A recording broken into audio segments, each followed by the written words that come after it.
Okay, good evening everyone and welcome to another card of the day and readings for 8 people. Let me just turn that light down just a little bit while we wait for people to jump on. I'm going to get some energy put into my cards before we get started. Hello, Billy. Hello, everyone. Okay. For those that are just joining and haven't seen me go live before, I'm the Mystic Witch, i.e. Lady Moonlight, and I do readings for 8 people only on my lives, but I do have a mini readings list on my profile for anyone that doesn't get picked tonight. I do a card of the day first, and then I do a draw for 8 people to get a reading tonight. Hello. Hi, I would love to answer all of that, but without doing an absolute reading for you, I wouldn't be able to do I wouldn't be able to answer questions like that without actually picking a card and asking that particular question. I would love to answer yes, no questions or relationship questions, but I would be here all night because I do 8 quite long readings during my lives because I like to give as much detail as possible, even though it's a 1 card reading. I do have a mini readings list on my profile, which again is free readings. You can put your name down on that post on my profile and I will add you to that readings list, and I do mini readings on my profile and tag your name in it.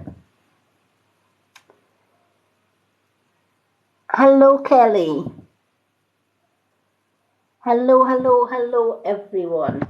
Okay, so for the card of the day, I'm going to use my moon cards, and then when I've chosen the 8 people to get a reading tonight, I'm going to use my Old Faithful cards.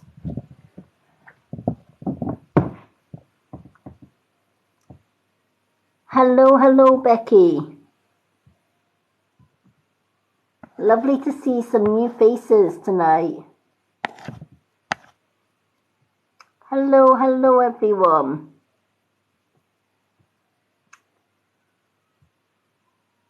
Hello. Okay, so let's shuffle the moon cards and see what the card of the day is. Now, the card of the day is a general card that hopefully relates to everyone that happens to be on my live. Hello, Leo. Hello, Julie.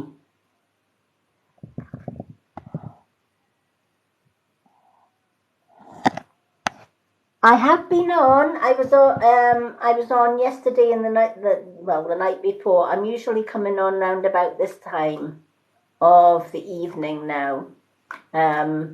So you may have missed me, but I am still on. Good evening. Hello, everyone. Okay, so hello, Scottish chick. Okay, so for all the new people here, I do a card of the day, and then I pick 8 names to get a reading during my live.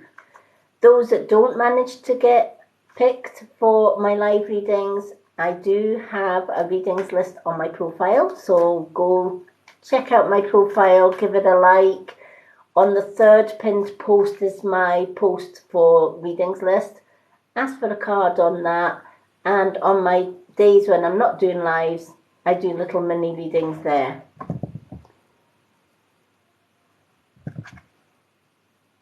Thank you, Becky, for the gifts, the roses. Thank you.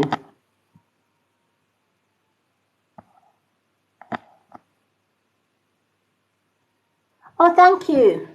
I have been using gua sha every day and absolutely love it. It's transformed my skin massively. I'm 57 and I'm loving how my skin looks and feels. It's amazing and it does work. Hello, Chelsea Potter.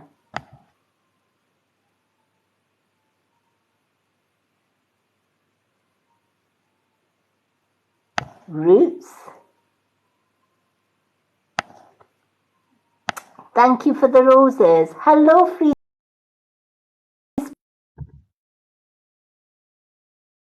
How are you?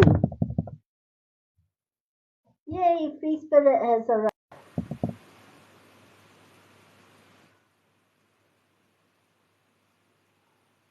Good to see you. I was going to ask you earlier, Free Spirit, if you would like to be mod when you are with me on my lives. Just let me know. Always looking for my followers to be moderators.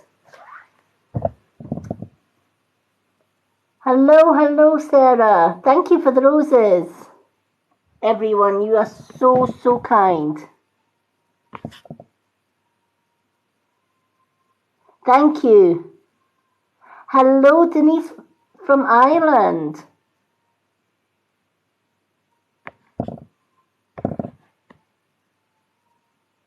Oh, I'm so glad.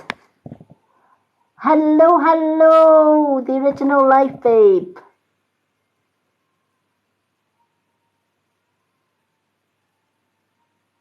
Have I got Big Bunda? I have no idea what you're on about.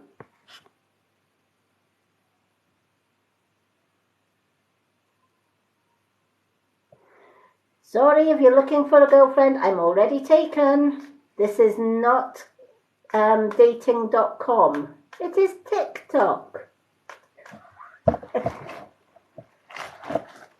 And I already have a good man in my life. Thank you.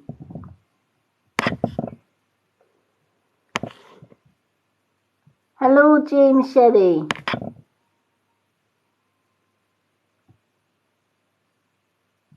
Oh, Free Spirit, it's so simple. All you're doing as a moderator is looking for negative comments or people who leave negative stuff or basically trolls. And then you just click on their name and block them. But it's all good.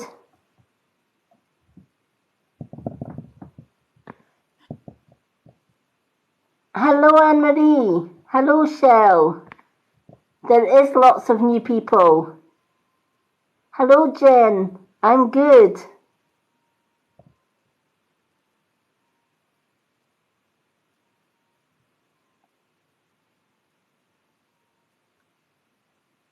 Oh, that's great, Becky. Right, give me a second, Becky.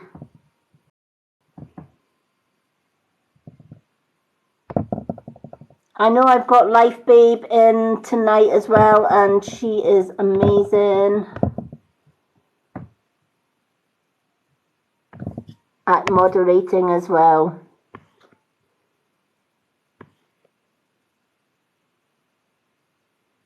There is lots of new people, Beck. Definitely. Right, give me a second, Becky. There you go.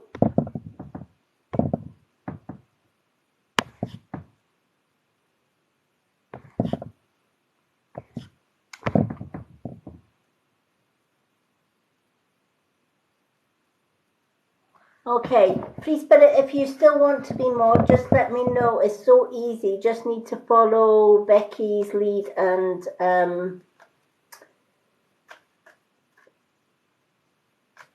Life Babe's lead as well.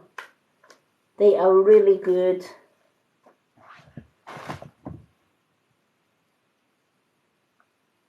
Hello, everyone. Okay. Okay, so the way that I work, I do a card of the day, and then I do a draw for 8 people to get a reading. Now, anyone that doesn't get picked out of that draw, they can go to my profile, and I have a readings list on there, and I do little mini readings on my profile when I'm not doing lives. But I can only read for 8 people during my lives because I try to get as much detail in with my cards as I possibly can. Hello, Francis. Okay, I'm going to do the card of the day, and then we're going to go and do the draw for the 8 people who will get a reading tonight. And I will explain how the draw goes after the card of the day. Hello, Janie Quinn. I will be doing the draw for 8 people just shortly. I'm going to do the card of the day first. Let's get the card of the day out the way first. The card of the day is a general card that hopefully relates to everyone. Okay, so if I miss a few comments, it's because I'm dealing the cards for the card of the day.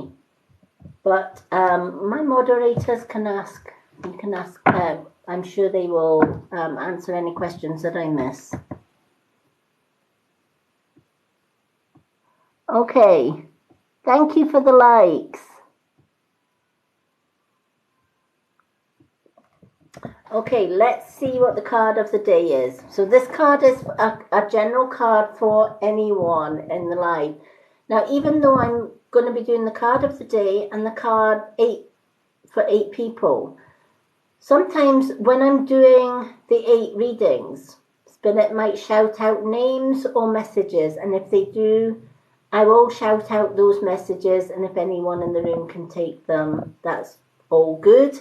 And if no one can take it, it doesn't matter. Sometimes Spirit just come through if they see somebody passing through this live, and by the time they've got through, maybe that person's disappeared. But anything that I do get while I'm reading the 8 people, I will always shout out. Okay. Hello, everyone. So today's card of the day, which is a general card for everyone. You're very close to achieving your goal, and it is the gibbous moon, sorry. You're very close to achieving your goal. So if this card relates to you, you have been working at something, whether it's a hobby, maybe you've been working for promotion, maybe you're starting a new job, or maybe you're starting a new project of some kind, or you've maybe been planning that breakaway or holiday, etc. Whatever it is that you've been working towards, you're very close to achieving your goal. So now is not the time to give up on it. Now is not the time to give up on your dreams and your desires and your goals. Even though right now it may seem as if they're far away, they're closer than you think. Hello, hello. Thank you for the follows, everyone.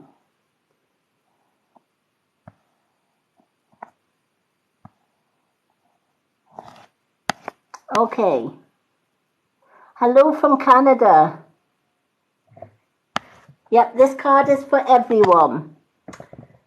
So if this card relates to you, even if you're working towards something, sometimes we all do hobbies. Sometimes we're decorating the house, trying to get the house in order, right? Especially for the autumn coming in and Christmas just round the corner. So that might be your goal. You might be working towards that, and you might think, I'm never going to get there. But this card is reassuring you that you're very close to achieving whatever goal it is that you're setting for yourself, whether it's that dream job, whether it's doing the house up, whether it's a holiday, whether it's doing a project, etc.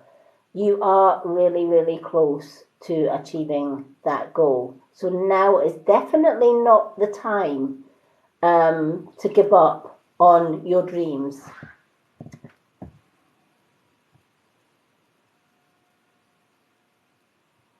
Hello from North Island. If I do receive any messages from Spirit, I will shout out any messages that I get in between cards. So I hope this card does resonate with someone in the room tonight. Now I'm going to get my notebook and my pen, and we're going to do the draw for 8 names. The reason I can only pick 8 names for a reading during my live is I do take my time doing the readings, and then sometimes in between readings I get Spirit shouting different things, etc., etc. I'm not one of these readers that can give you a card and give you an answer in 2 seconds. That's not how I work. It's not how my guides work. It takes me a while for my guides to actually connect with the card. Hello, Kerry.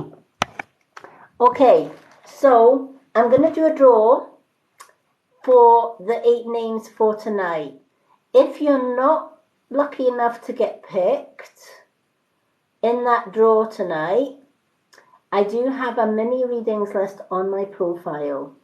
If you go to my 3rd pinned post on my profile, it has readings list on there.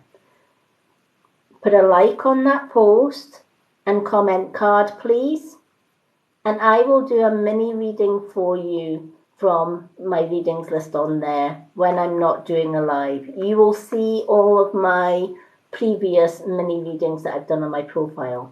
Once I get to your name on that list, I tag your name in the reading. Okay. I am here every second evening doing live readings for 8 people as well. So if you don't get picked tonight, there is always Friday night for getting a live reading from myself. Thank you for the roses, everyone. Okay, so what I do for the readings is, because I'm registered blind and it's very difficult for me sometimes to see names.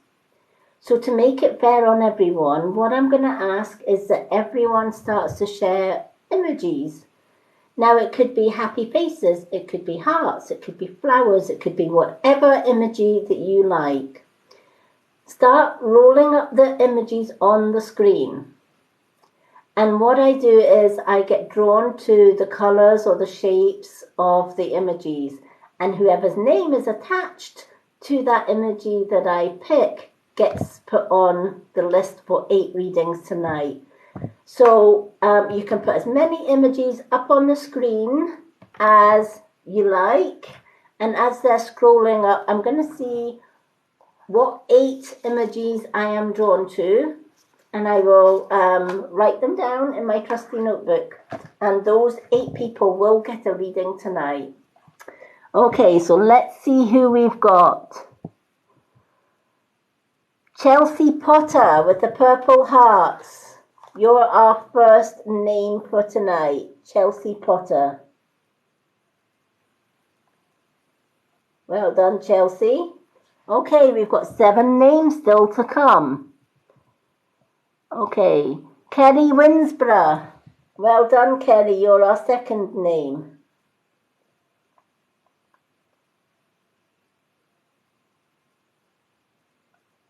Well done, Kerry. Okay, Tanita. Well done, Tanita. Beautiful name. So we've got 5 more left. You're welcome. Jessica L. I'm just going to put Jessica L-E. Jessica L-E. Well done, Jessica. Okay, who else have we got? Okay, Leo 710677.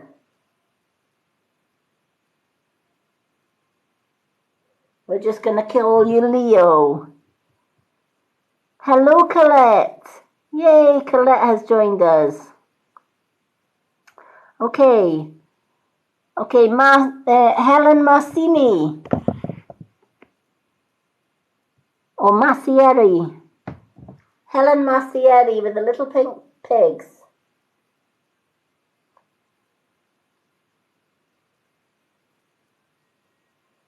Okay, 1, 2, 3, 4, 5, 6. So we've got 2 more places left. We still have space for 2 more faces, so keep those images rolling up the screen if you would like to be the last 2 to receive a reading tonight. Colburn Luca. Colburn Luca.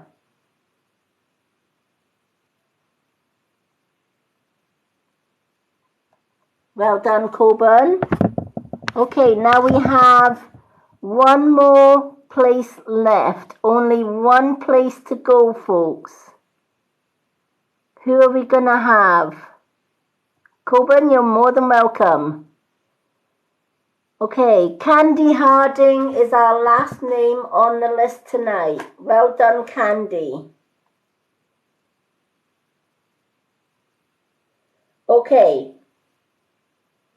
So the 8 names getting a reading live tonight in order: Chelsea Potter, Kerry Winsborough, Tanita, Jessica L.E., Leo 7106, Helen Mussolini, Colburn, Luca, and Candy Harding. Well done, everyone. Oh, you're more than welcome. Now, those that have not got picked tonight, all is not lost. I do have, as I said, a mini readings list on my profile. So you need to go to my profile and you need to go to the 3rd pinned post on there and you'll see a post that's got readings list. Simply comment card, please. I'll add you to my readings list.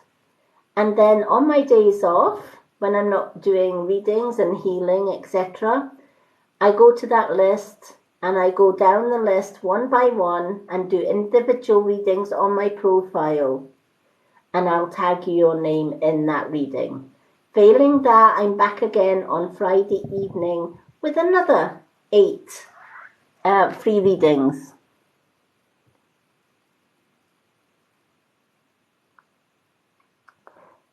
Okay, so for this live, the readings list is closed because we have our 8 names. So I'm going to start with Chelsea Potter. So I'm going to get my card, Chelsea. Okay, now as I'm shuffling these cards, there is a lady in spirit. And I have no idea who she is for, but it could be for anyone in this live, and her name was Eleanor. She's not giving a second name.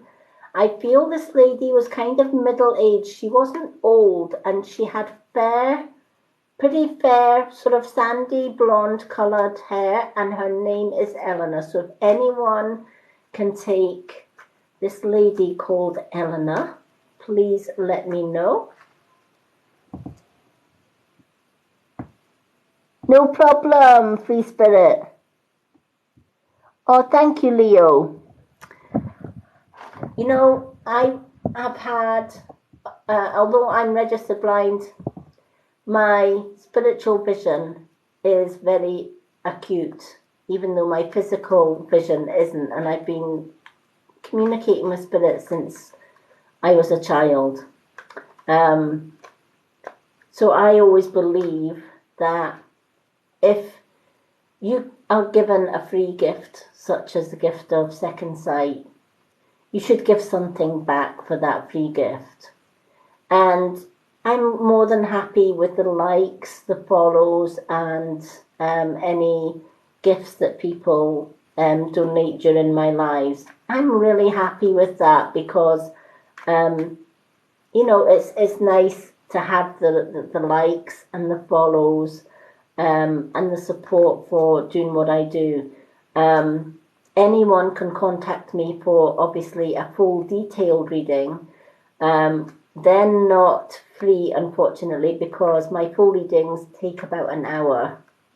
So, and they're £25 a reading. And they're done through Facebook Messenger. But these readings on my live and my profile are always free. And I just leave it to everybody, whether they want to like, share the lives or leave gifts. Gifts are always welcome, but I never expect them. Thank you so much, Free Spirit. Okay, thank you.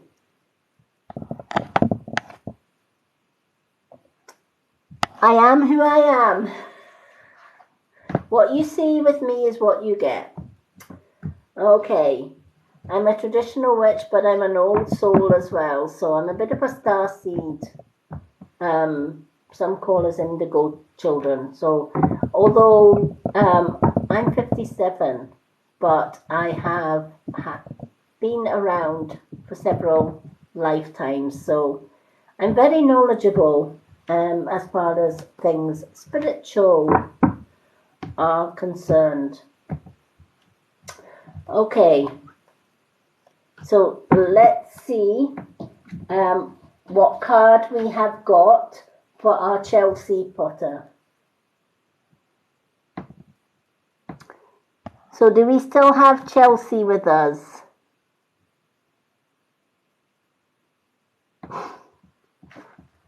Where is our lovely Chelsea? I don't believe I've read for Chelsea before. Thank you for the follow, Leo.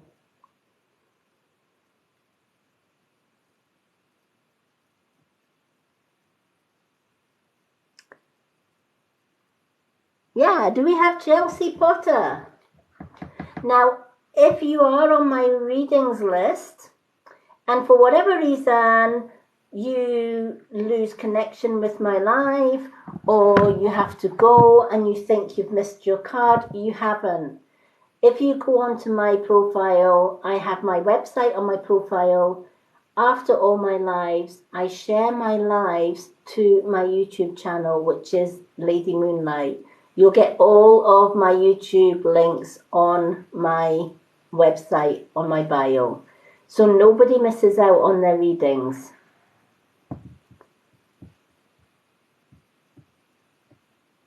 So I don't know, have we lost Chelsea? It doesn't matter if we've lost Chelsea because, thank you.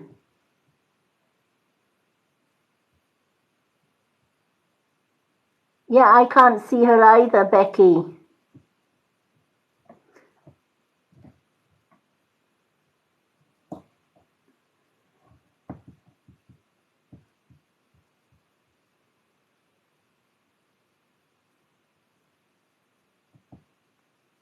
Yes, I certainly can.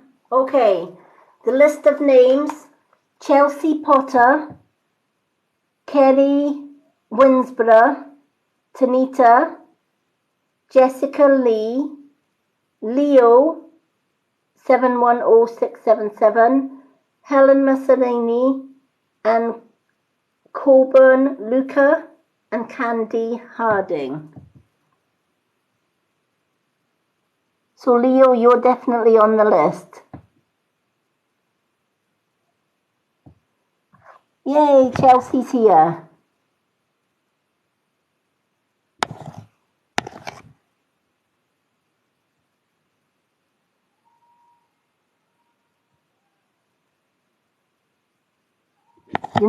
No problem. Okay, I'm going to start with Chelsea's reading anyway. Even if Chelsea has disappeared, it doesn't matter. She can get her reading on my YouTube. Okay. Oh, did I just see Chelsea?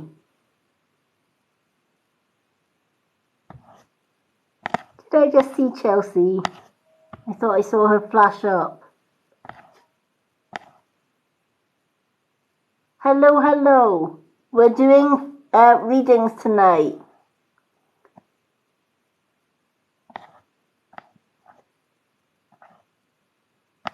Okay, let me just do Chelsea's reading anyway, so that we're not holding up the list too much tonight.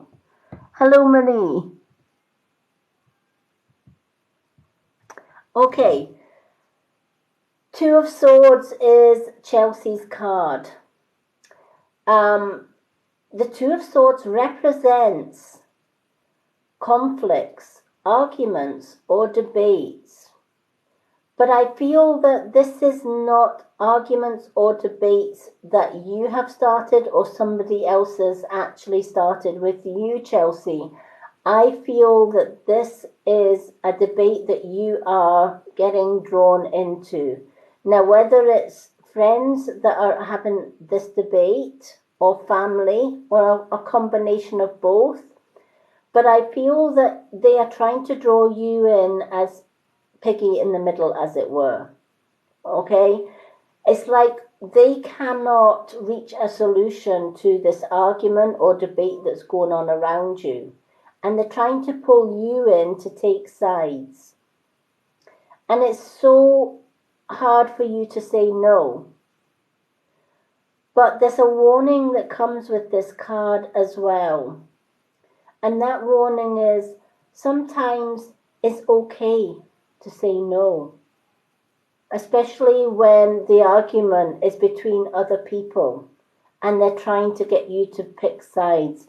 It's basically one side or the other side trying to recruit other people so that they can win the argument, when really they should be sorting the argument or the debate out themselves, if that makes sense.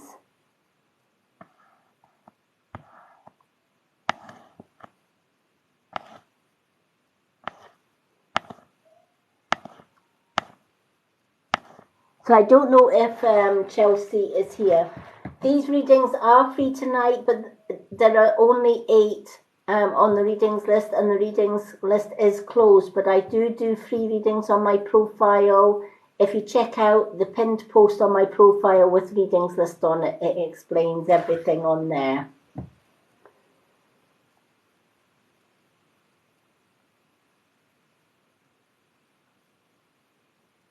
All right, I'm going to continue reading for Chelsea anyway, and hopefully I can maybe message her later on if she's already followed me, and direct her to my YouTube channel where she can get this card. So the advice for you, Chelsea, is it's okay in this situation, and it's actually advisable in this situation to actually step away from the people that are having the debate, for the people that are arguing around you. Don't get drawn into this debate, because what you may risk happening is that you give your side or your opinion on the debate that's going on, and they reach another conclusion, and you're the one out in the cold, or you're the one that's in the wrong. So you want to avoid that as best that you can. And sometimes just saying, you know what, this is not my fight, this is not my argument, but I'll give you some advice. If you can't reach a solution between the two of you, or how many there is, then agree to disagree and move on. And if you can't do that, then please don't ask me to be in the middle, because I don't want involved. You're not being mean, you're not being selfish, but you're keeping yourself right in the situation. So many people get caught up in the piggy in the middle trap, as I call it, and they want to help out with all the best intentions in the world. But often or not, when they do try and help out, they're the ones that's in the wrong, and the other two shake hands and move on. You want to try and avoid that as much as possible. Different if it's a debate between you and somebody else. If that's the case, and the debate cannot be reached, i.e. you're both digging your feet in the sand and standing your ground, again, the easiest solution to that would be to say, let's agree to disagree and move on, because we're not going to get anywhere. And I'm not prepared to spend any more of my precious time arguing a debate that neither side can win. So let's just agree to disagree and move on. If the other person doesn't want to move on, then that is their prerogative, their decision. Your decision then would be just to simply say, well, I'm not prepared to carry on the debate. I'm agreeing to disagree, and I'm walking away. Remember, it's your choice. You don't have to partake in a battle that you know deep down you're not going to win. So when Chelsea gets this card, I hope it has meaning for her.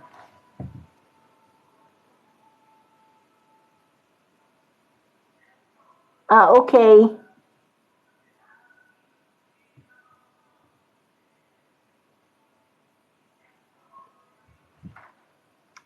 Okay.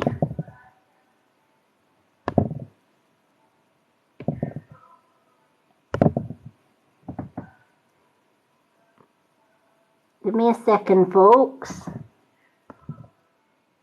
I'm just going back to some of these comments. It is a nice reading. Sir Hatch Abibi, that's not my faith, and I don't believe in Jesus, and please do not come on to my live and preach.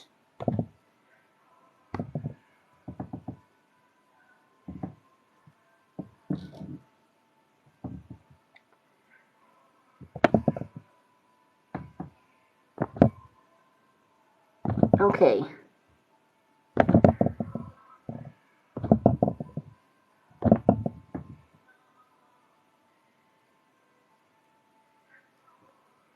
It is a nice reading.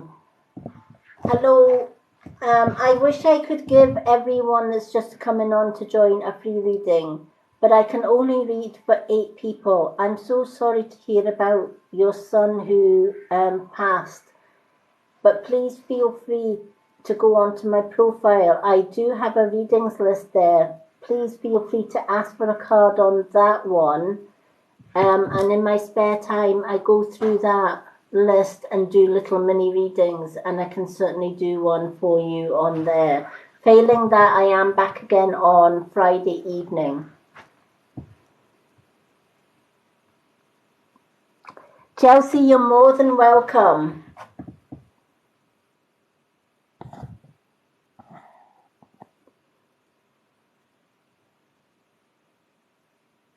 Connie Presley, please do feel free to put your name down on my profile list, sweetheart. Okay? I would love to give you a reading on my profile. Hello, Taffy Rush. And I'm so glad Chelsea got her reading after all. As I said, anyone that is on the list for tonight and they missed their reading, you can watch this live again on my YouTube channel, the Lady Moonlight YouTube channel. I do have 2 YouTube channels, but the one that I use most is the Lady Moonlight one. So all of my lives, my guided meditations, my health and beauty, natural health and beauty stuff, they're all on my YouTube channel. They are also shared to my Facebook group, which is the Spiritual World of the Mystic Witch. Again, all my social media links are on my website, which is on my bio here on TikTok. Hello, Tony. I'm good, thank you. Okay, so we're going to the next name. Kerry Winsborough is our next name on our list.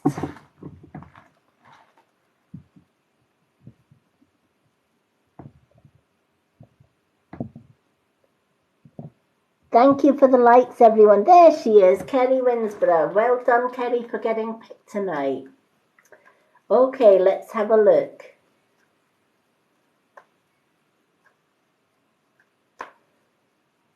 Okay.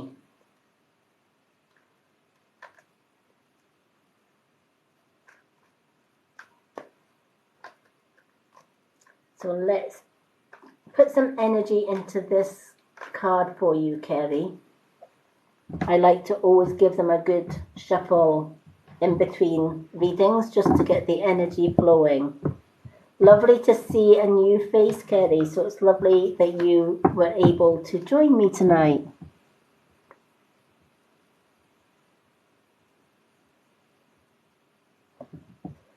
Okay.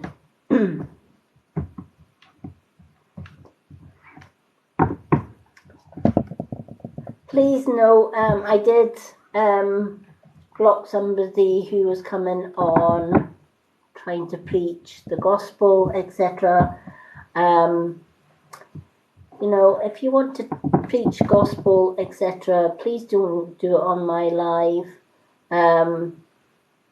I have nothing against Christianity or any other faith or belief, but I do have issues with people that just jump on people's lives and try and ram down their own beliefs or faith down somebody's throat. Please don't do it on my lives. It's liable to get you blocked. There's a time and a place for sharing your love. I'm a traditional witch. I certainly wouldn't go on to somebody else's live and preach about witchcraft.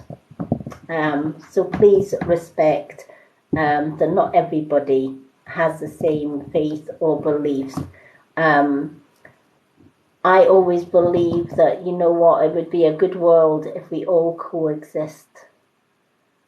No matter what our beliefs, no matter what our religion, no matter what our culture or path, if we all coexist and just accept that everybody has their right to their own beliefs, and one belief is and another belief, there is no right or wrong one. It's what's in your heart to do, what is right for you. I'm a pagan and a traditional witch, but I'm also a starseed. I'm a universal being. That's my path. My path isn't for everyone. Christianity isn't for me or for anyone else. And that's okay. Same with Buddha or, you know, any belief system. We should actually accept that we all are different. We all have different paths. We all have different beliefs. And that doesn't make one better than the other. It's a belief system. It's a system that gets us from day to day and gets us through our own lives. So never ever push your beliefs onto anyone else. Coexist would be a far better way of doing it. Thank you. You know, I have friends who are Christians. I have friends who are Buddhists. I have Buddhist monk friends. I have pagans, shamans, you name it. You know, and we are the best of friends. But I wouldn't dream of going onto their page and saying, you know, Hecate be with you, or Isis be with you, or whatever. So one stipulation that you will find with me if you're going to come on my live and you're going to preach the gospel to everybody in my live. You're going to get blocked. That's just the way that I go. Okay.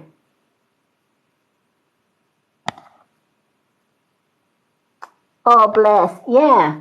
You know, when you look through history and you see what witches went through, you know, there was innocent women hung, burnt at the stake, and drowned for their beliefs. You know, and a lot of them were like myself, readers and healers. And they were persecuted for it. There's a lot of religions and faiths and paths that still persecute witches today, sadly. And it's so sad, because if we just learn to coexist, the world would be a better place. Or if we had friends that would, you know, just coexist, it would be so much better. And a lot of pagans believe in that right to coexist. A lot of people will say, oh, witches are against religion, or witches are against Buddha, or witches are against Hinduism, or whatever. We're not. We coexist. We say each to their own. And what is right for you is right for you, even if it's not right for anybody else. And that's the way it should be.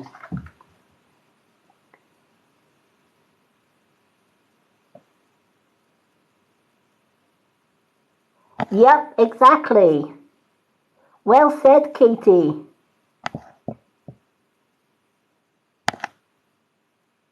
Yeah, exactly. You know, so, you know, when people add me as friends on TikTok or Facebook or whatever, I don't say to them, oh, what religion are you? What faith are you? Oh, you're a Christian. I don't want anything to do with you. You're not my kind. That's not how I roll. You know, I'm the case of, if you respect my path, I respect your path. What a wonderful world it would be if we all just did that one thing, right? Sadly, that's why a lot of starseeds and indigo children are becoming more and more as the years go in. The universe is sending starseeds because the world is in peril. Mother Earth is dying. And when Mother Earth dies, she sends in the Calvary. She sends in starseeds and indigo children. And the hope is that those starseeds and indigo children can help others through readings, through healing, and through wisdom. And that's why a lot of my online readings are free. A lot of my guidance are free. People are welcome to jump in my DM box and ask for advice. On saying that, to any of the guys out there, no, I'm not looking for a husband. I have a wonderful partner, thank you very much. No, I'm not looking for a date. I'm not looking for a sugar daddy. Money and material possessions are not important to me. I'm more spiritual. Earth is my wealth. So just saying that, just putting that out there.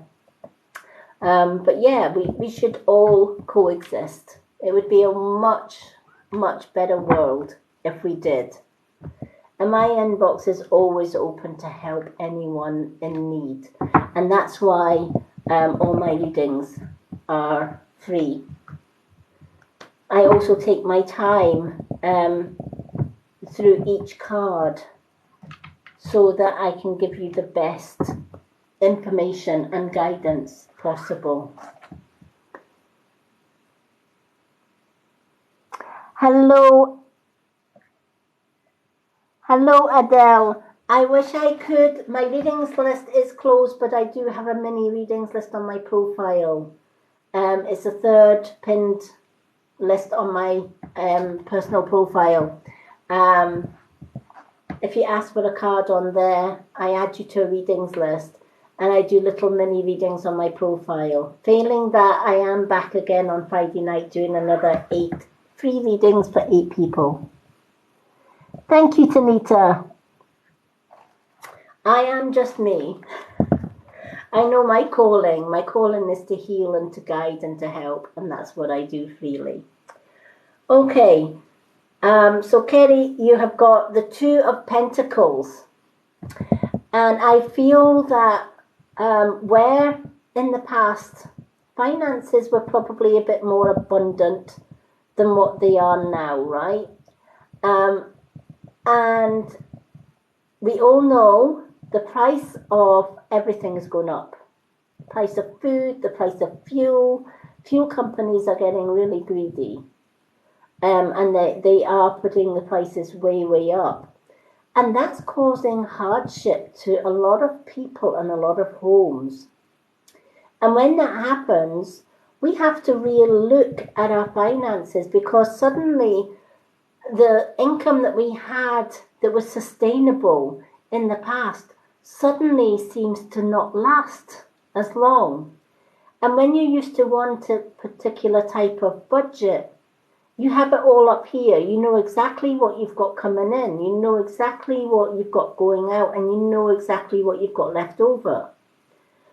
But when governments and the food industry change the game plan and up the prices, we often forget to go out of autopilot, and we continue spending what we normally would do, not realizing that actually when you split it up into 3 columns, the money coming in, the money going out, and the money you've got left over, because prices are going up, the money that you already used to have left over isn't as much as it was, because you're spending more on food, you're spending more on fuel, and whatever else, whatever other bills come into the fray. So I feel you find that you're juggling now. It's kind of like, well, I'm going to rob Peter to pay Paul, and then you're chasing your tail from paycheck to paycheck, if that makes sense.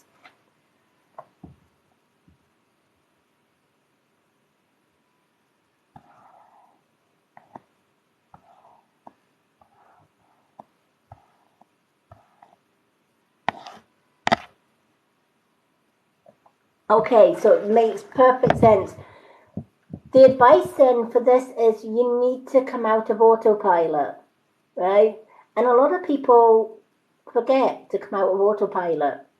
And what I did with my own personal finances when this happened, because we're all in the same boat these days, is I came out of autopilot and I got my notepad and pen out.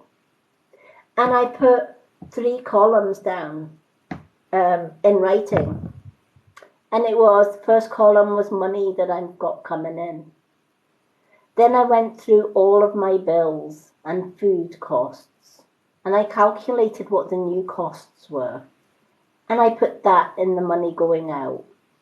So then I deducted the money going out from the money going in. And I then put a 3rd column, money left over.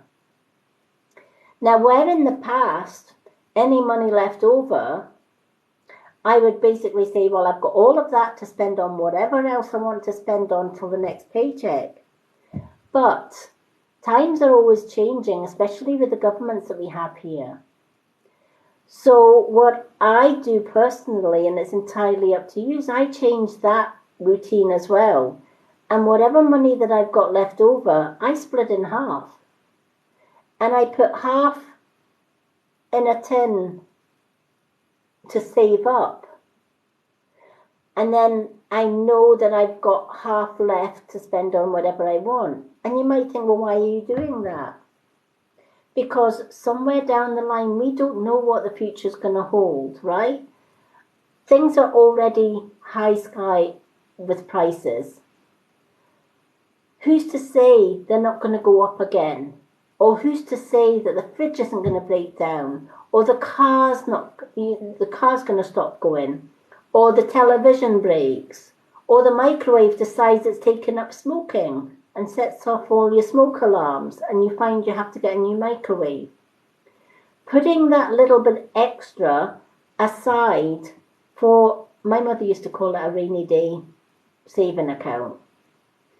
And it's a great idea because that way you've got enough to pay the current bills, you've got enough for food on the table, you've got a little bit extra to spend on the luxuries in life, but also you don't have to worry about those rainy day situations where something's going to go wrong because you've got extra in the pot. And it also saves you doing this juggling act where you're saying, well, I can pay this one this month and that one next month and that one I'll do catch up on the following month. Doing it that way, you're continually juggling and you're never getting out of the bit. Whereas if you sit and take it all out from here and work on a physical budget, you'll find that things go a lot smoothly. Can I ask, Kerry, do you have a grandmother in spirit? And did you call her Nanny or Nan by any chance?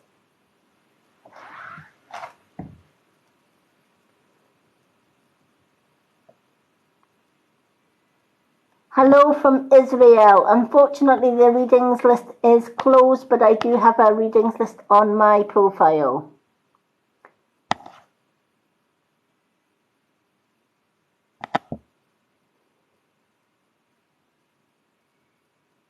Okay, well, this lady is coming through. It may not be for you, Kerry. There's a lady coming through, and she's saying Nan or Nanny. She was always called Nanny or Nan.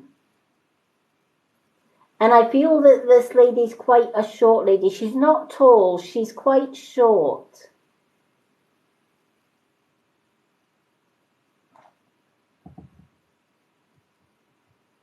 So if anyone can take a Nan or a Nanny.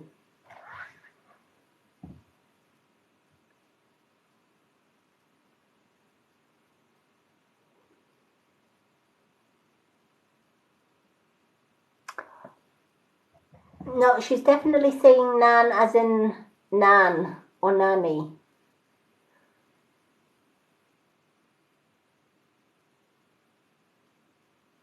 Okay. She worked, this lady worked in childcare, so she was a childminder. She loved caring for children. So did somebody have a childminder when they were young who passed away?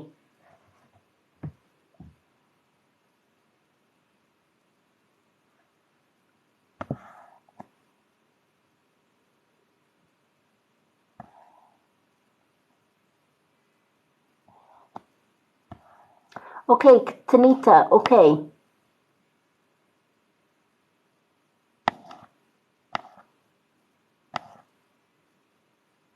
Okay, I'm gonna stick with Tanita just now. Tanita, was this lady a childminder? She loved looking after children. I see lots of children that she used to care for.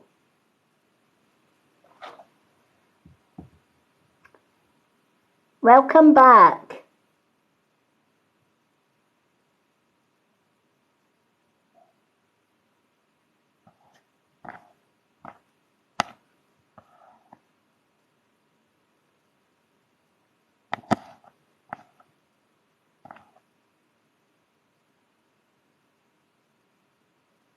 Okay. Okay.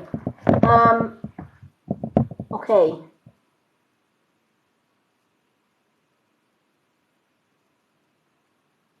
She's showing me caring for kids. I'm wondering if I'm just seeing if she can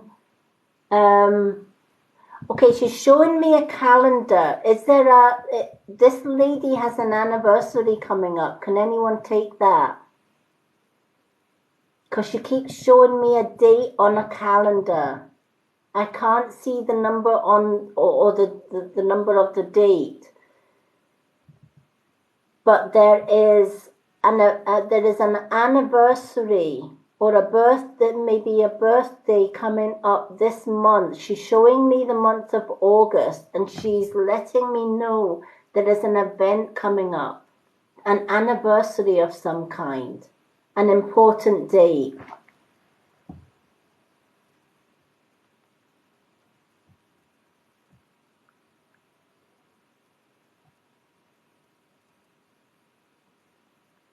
Okay.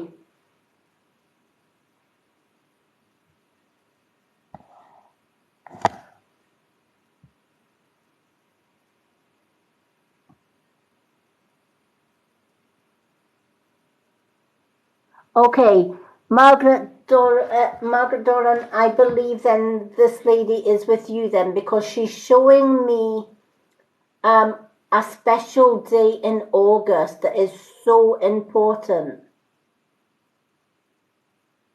And that kind of fits the bill. Did this lady love children as well? Even though she had her own children, I feel she just loved children.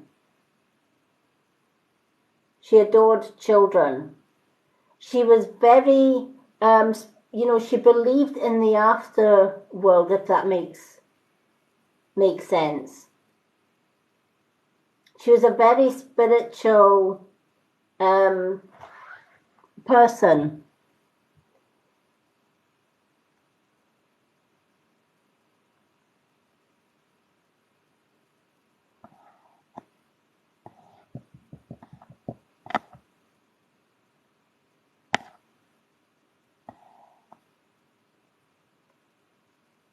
Okay, this lady does have links in Ireland, so I feel again it is with Margaret.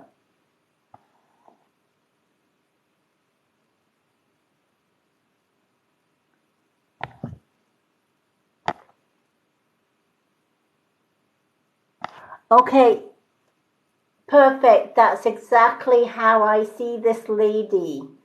All right. She's one with the earth.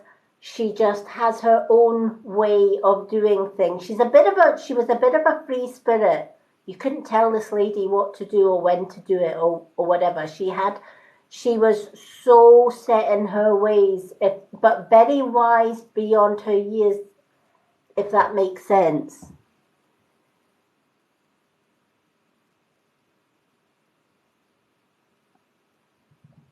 Okay, that's the link that she has with you then, sweetheart. Okay.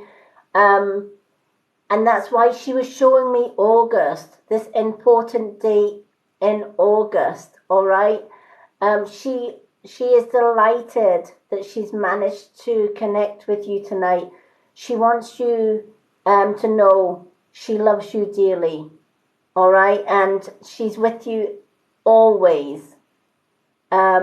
Love never dies is her message to you. It does go on. And she says she wishes you could see what she sees. You know, um, she feels that you've always wondered how she was, if she was well. Yes, she's well. Um, and she says, you know what? There's no travel restrictions here. I can go wherever I want, do whatever I want to do. She is at peace, but she also loves that her traditions are getting kept alive. Does that make sense? She's saying she's so pleased that some of the old ways are still getting kept.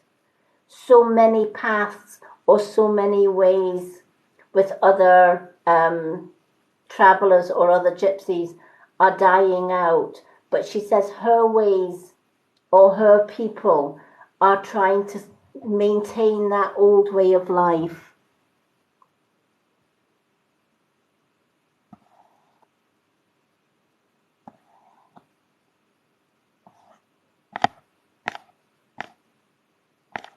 She wants to send you lots of love.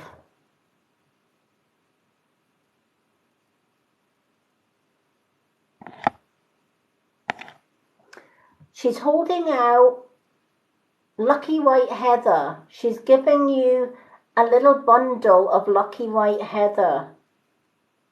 And she's saying she hopes it brings you luck, love, joy, and abundance for the future, because she wants the very best for you.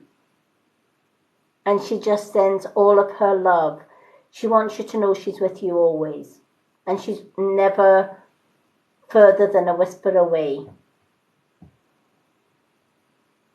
You're more than welcome. I'm so glad that came through for you. So going back to Kerry's, I hope, Kerry, that this is going to be of help to you. Yes, times are hard, but you're going to get there. It just needs a little bit of tweaking of the financial book, if that makes sense, and you will get there.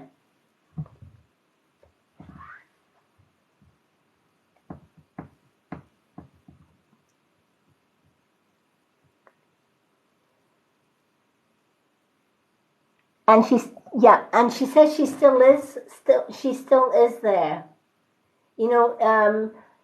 She's, even though people don't see her or don't hear her, she's showing me a raven. Do you see a lot of ravens, Margaret? She's showing me a black raven. And she's saying, watch out for the black raven. Because when you see the black raven, you see her.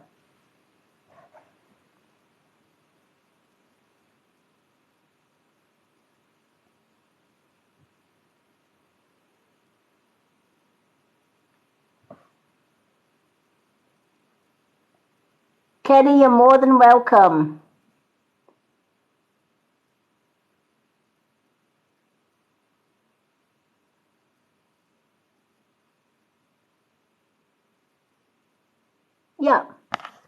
Yeah, exactly. But she's definitely that is I've heard that saying as well. And I love animals, birds, kernels, magpies, ravens, crows, blackbirds. They all have their own messages to give us. And sometimes we miss out on those messages. But she's asking me to ask you to keep an eye open for a raven. All right? Because she says she's going to be sending love on the wings of a black raven. I.e., if you see a black raven, she's sending you love through the black raven. So I think that's a beautiful, beautiful message. I can totally understand that, because for as long as I can remember, everywhere I go, I'm followed by black crows. And they are my guardians. And if it's not black crows, it's swans. I can go to a public park, and if there are swans, doesn't matter where I go, I get a group of swans. In fact, the first year, or was it the second year that I was with my current partner, we were walking through our nature reserve park that is very near to us, because we both love walking in nature. And we came to a loch, and there was swans with their little cygnets. And normally swans, with their young, will not go near anyone. They are very protective of their young. But my partner was absolutely amazed when he saw the swans literally pushing their young to the edge of the water towards me. There were swans on the other side of the loch, and they were half flying, half wading to try and get to me on the other side of the loch. And my partner had seen nothing like that in his entire life. And he was a little bit afraid, because he's saying, oh my gosh, they're coming towards us and they've got their babies, they're going to attack us. And I said, no, they're fine. It's absolutely fine. And to the horror of my partner, I sat on the side of the bank and waited till the swans came up. And he's like, oh my God, she's going to get her arms broken with the wings. She's going to get bitten. She's going to get attacked. And I simply went into my pocket and I had a few little treats, etc. And he could not believe his eyes when they came and fed out of my hand. And I fed the little baby cygnets, etc. And then I started walking away, and we walked along the side of the loch, and they followed me all the way around the loch. It was, my partner actually filmed it and put it onto my, in fact, the video is still on my Instagram for anyone to see it. My Instagram is Lady Moonlight 65. And there is videos. He actually shot that video of the swans following me all the way around the loch. He had never seen anything like it. So animals can be our guardians as well. So I'm so glad, Margaret, you got that beautiful, beautiful message. And that's what I mean. Sometimes when I'm reading cards for like Kerry or somebody else, I do get messages coming in as well. Not all the time, but sometimes. And that's why I always say if anyone can take the message, then please let me know. But that was lovely. Okay. My old screen name years ago was Gypsy Witch, because my great-grandmother was an Irish Gypsy Witch. So, yeah, I guess I've got a little bit of gypsy blood in me from a past life. In fact, my great-grandmother is my higher self. So, I love gypsy. Okay, Tanita is next up on our list. They're beautiful. Margaret, you're more than welcome. I'm just so blessed that you got that message tonight. I feel you needed to hear that tonight from her. Okay. Do we still have Tanita? There she is. Do we have Tanita?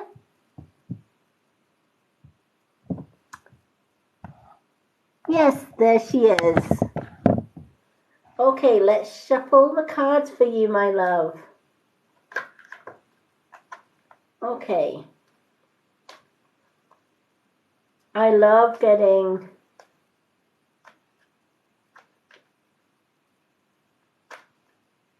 okay. As I'm shuffling this card, I've got I'm just trying to make out if it's a gentleman or a female. But it's made me smile because I haven't heard, it's like a nursery rhyme or whatever. It's a gentleman.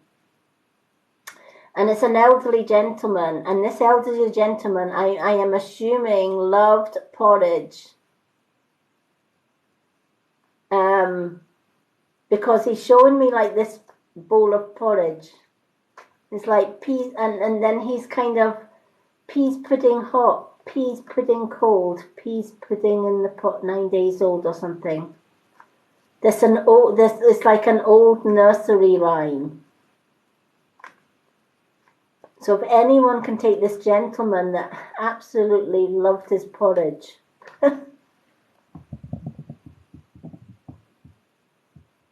Thank you.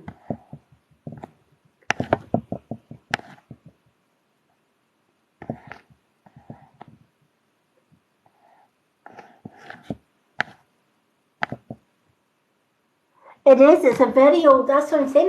That's what made me smile because I haven't heard that. I haven't heard that nursery rhyme in like years, and I'm 57. So when I was young, I heard. You can imagine how old the nursery rhyme is, but it's something like peas pudding hot, peas pudding cold, peas pudding in the pot 9 days old. But he's also showing me this bowl of porridge. And he's saying not everybody liked his idea of porridge because he made porridge the old way. It wasn't with sugar, it was with salt. He loved his porridge with salt. So if anyone can take this elderly gentleman in spirit who loved his porridge made with salt, not with milk, it had to be made with water, and it had to be made with salt because that was the proper way of making porridge. None of your sugar crap. And I feel that he used to love to read nursery rhymes to his grandchildren. So if anyone can take that. Because he's showing me like an old nursery rhyme book.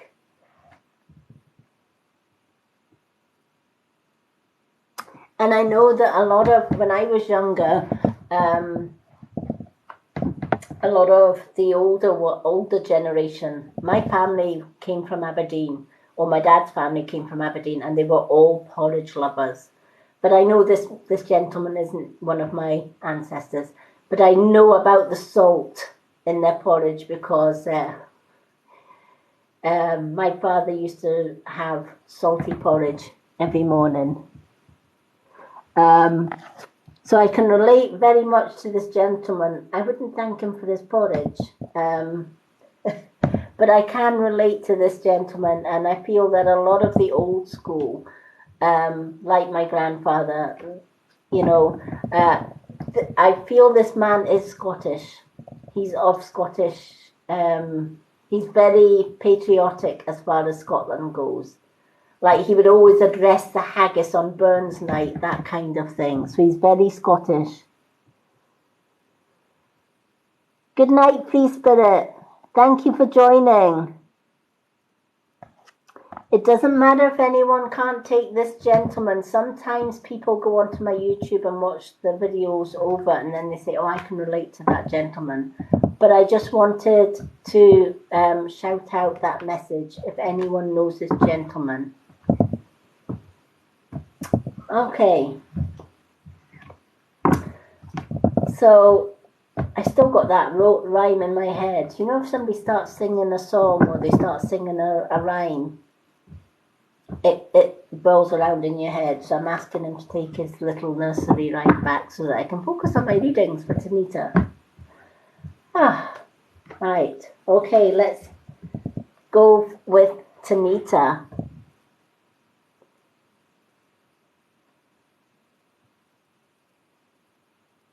Oh, Kerry, lovely. Okay, so your great grandfather, was he from Scotland then, and did he like his porridge? And he was also saying everything was done by hand, even the old coal fires. He says people nowadays have things way too easy. Touch a button, they've got instant heat. Touch a button, they can put a kettle on and boil water in minutes. He says back in his day, everything was done on the fire. They used to have, he showed me a toasting fork where he used to put his bread, as he's calling it, on the toasting fork and toast it at the fire. You know, sometimes pots of water were boiled rather than kettles, or they didn't actually have kettles as such. They had a whistling kettle that you stuck on a stove and it whistled. Yeah. Yep, that's it, you know, and he's saying he's looking at life now and he's like, oh my gosh, you know, that wasn't like his day. He says if you wanted heat, you had to get up guy early in the morning and stoke out all the ashes. And then you had to kindle the fire and burn the hoosdun when you had to put the big sheet of newspaper across the fire to kindle it. And if you didn't move the paper away quick enough, the paper went up and half the hoose with it.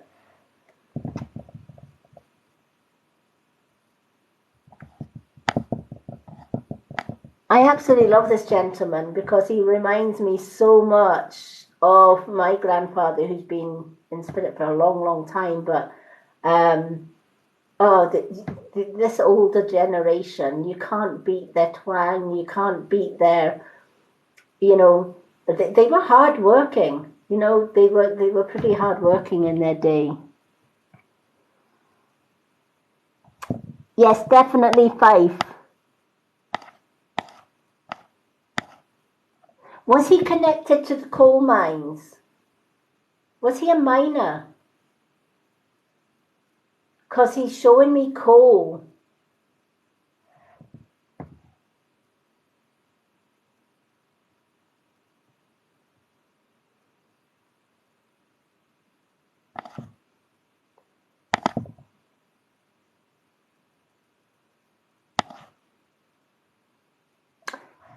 I feel there's a connection with this gentleman and the mines.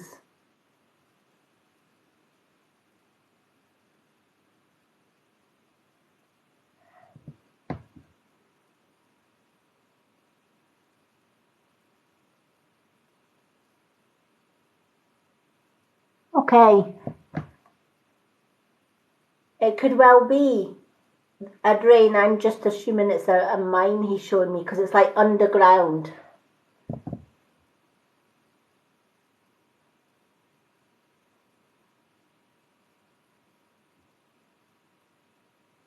Hello, Lorraine. Unfortunately, I can't answer one-to-one individual questions tonight because I'm doing the 8 readings only from the card list. Okay, then that's, yeah. He's so glad that you can take that. And he says one of his worries was that he was going to be forgotten. I don't know if that makes sense, but he's like, he doesn't want to be forgotten. So he wanted to come through tonight.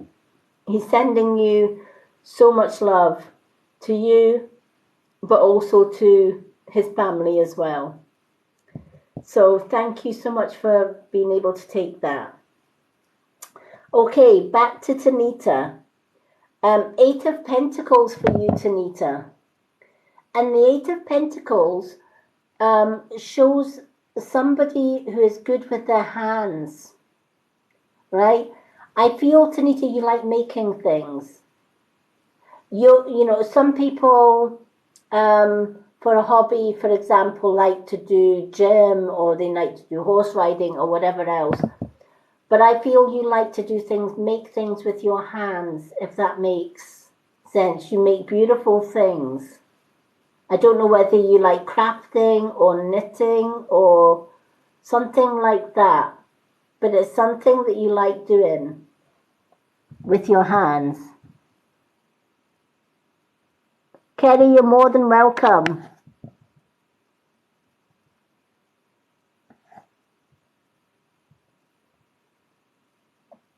Because this card for Tanita,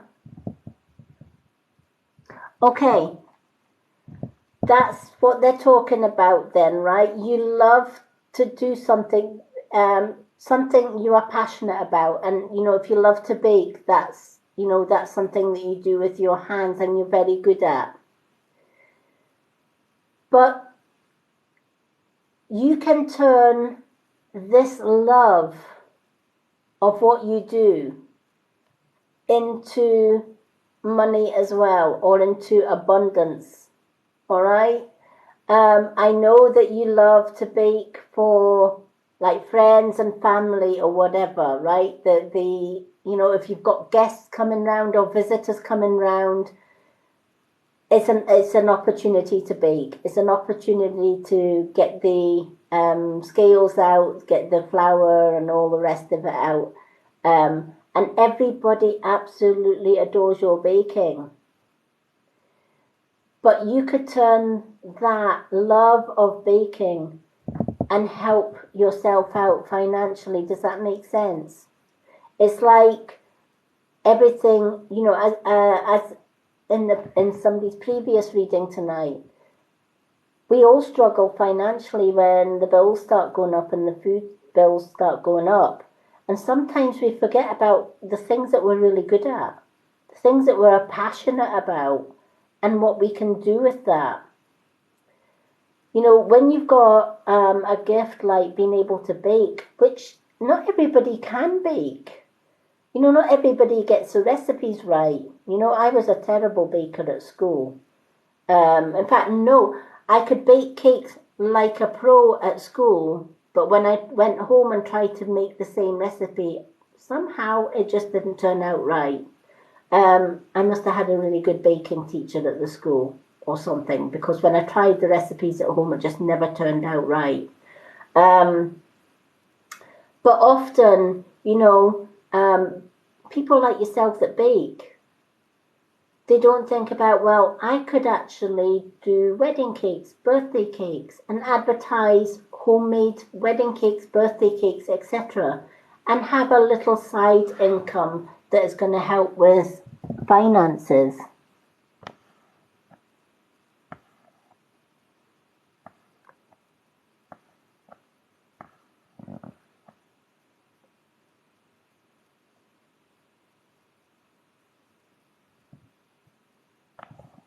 Thank you for the user that sent good energy.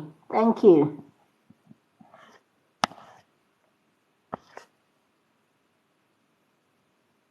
No problem, Kerry.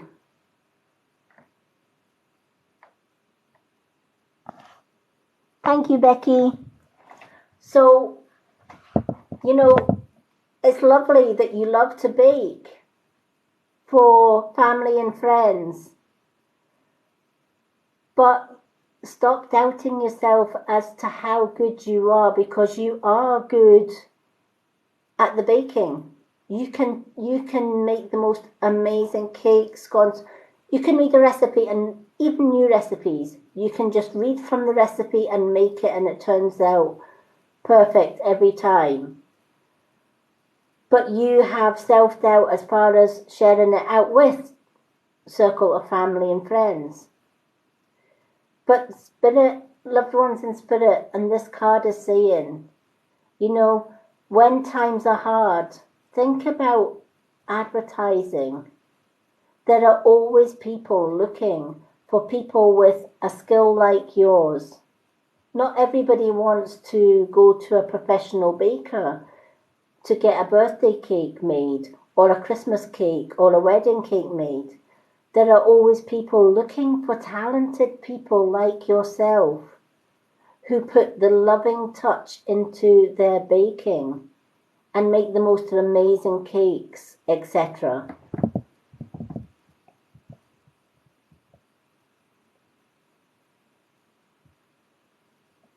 Yeah, and this is what the card is saying. It's time to stop having those self-doubts. You are amazing at what you do. And, one way of helping with self-confidence is, one, coming to a reading like this, where the card is actually telling you, you are amazing at what you do, right? You are good with your hands. You're passionate about baking. I'm passionate about helping other people. I have been helping other people with my readings, with my healing, teaching them to go away from chemical-based products and to be more natural. And that's a passion of mine, because that's what I'm good at. Your passion is baking. And people enjoy your baking. Your family, your friends that come, always comment on how good your baking is. And Spirit are letting you know it's your turn to shine. Turn that talent that you have into extra income for you when times are bad as far as finances go. Even just putting an advert on social media. Why not do a little test run? Bake a birthday cake, even though it's not somebody's birthday, right? Everybody loves a bit of birthday cake, right? Take a photo of it. Put that photo on a social media or a selling site even, and say, would anyone like birthday cakes, anniversary cakes, wedding cakes made?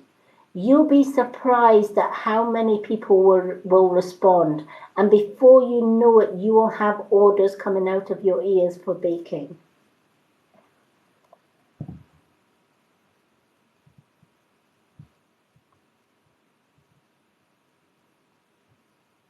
Yeah, positive affirmations here, all right? Look in the mirror every morning and say, do you know what? I'm a darn good baker. I'm good at doing what I love to do. I'm good at baking. Everyone loves my baking. I want to share my love of baking with the world. I can and I will do this. And believe it. I am worthy of sharing my skill with the world. Change any negative into a positive. So if you're telling yourself, I'm not good at this, cancel that and say, I am good at this. And I can do this. And think of the joy that you're going to have when all those orders start rolling in and people are talking about Tanita's cakes. People are saying, you need to go and order this cake from Tanita. She's just made my wedding cake. And oh my God, it's the best wedding cake ever. There is nothing more satisfying and rewarding to know that the thing that you're good at is the thing that people need. We're all talented in some way. Some people are great sellers. And they can go online and they can sell their granny for 2 pence. I don't suggest anybody goes and sells their granny, by the way, just saying. But people are great, right? They've got the gift of the gab. They could sell a piece of coal to a blooming fireman, that's their niche. Some people are good at arithmetic, so they make great accountants. They use their knowledge of arithmetic to make a good accountant.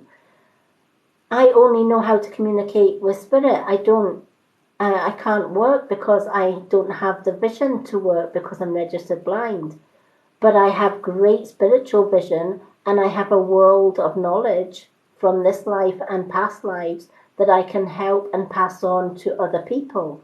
That's my gift and that's what I'm good at. And I'm quite happy to share that with people that want that help. So it's your turn to shine. No more self-doubt. You are amazing just at what you do. And when the Eight of Pentacles comes in, it's saying, see all that crafting that you're doing. You can turn that into finances. Pentacles represents coins and finances. You're going to be surrounded by extra finances just by doing the things that you love. There are so many people in this world that would love to work at what they actually enjoy doing.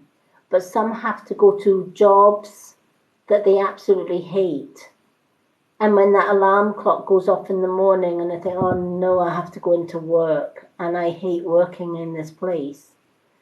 Whereas think of the joy that you're going to have when you can make extra income by doing the things that you love. So no more self-doubting, and do a little test run with it. Make the best birthday cake ever that you've done and take a photo, put it on a selling site and say, put a catchy theme, homemade cakes for all occasions. Maybe even get your family and friends to work out a punchy caption for your adverts. And I bet you're going to get the orders coming in. Thank you for the finger heart. Tanita, you're more than welcome.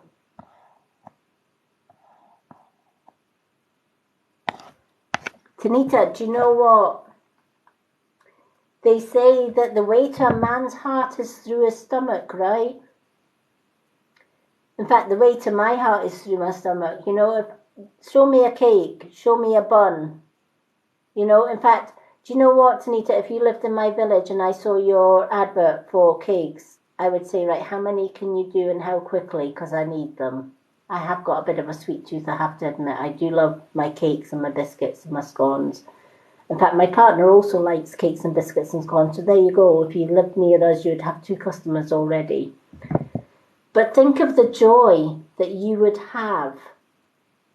And people nowadays would prefer to go to somebody like yourself than go to a large bakery that are going to charge an absolute fortune for cakes that are not made with love. They're just fired out. You know, it's like a conveyor belt. 20 orders for a wedding cake, and each wedding cake is the same, or each birthday cake is the same. But there's no love goes into that. With yourself, there's a lot of love and time and devotion in that, and that's what people are looking for nowadays. They're looking for the personal touch, and you've got that in abundance, and it's time to shine.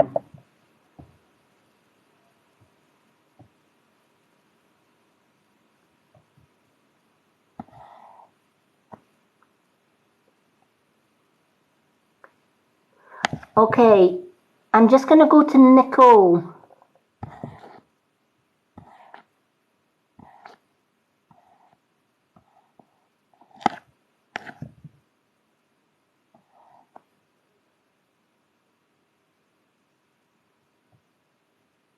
Okay, with Nicole, I'm going to answer that one. If you have a look on my bio,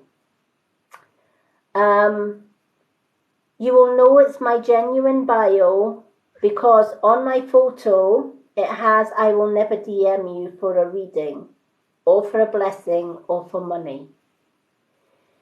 On my bio, my genuine bio, because there is a lot of fakes in the past. There's a lot of people that have tried to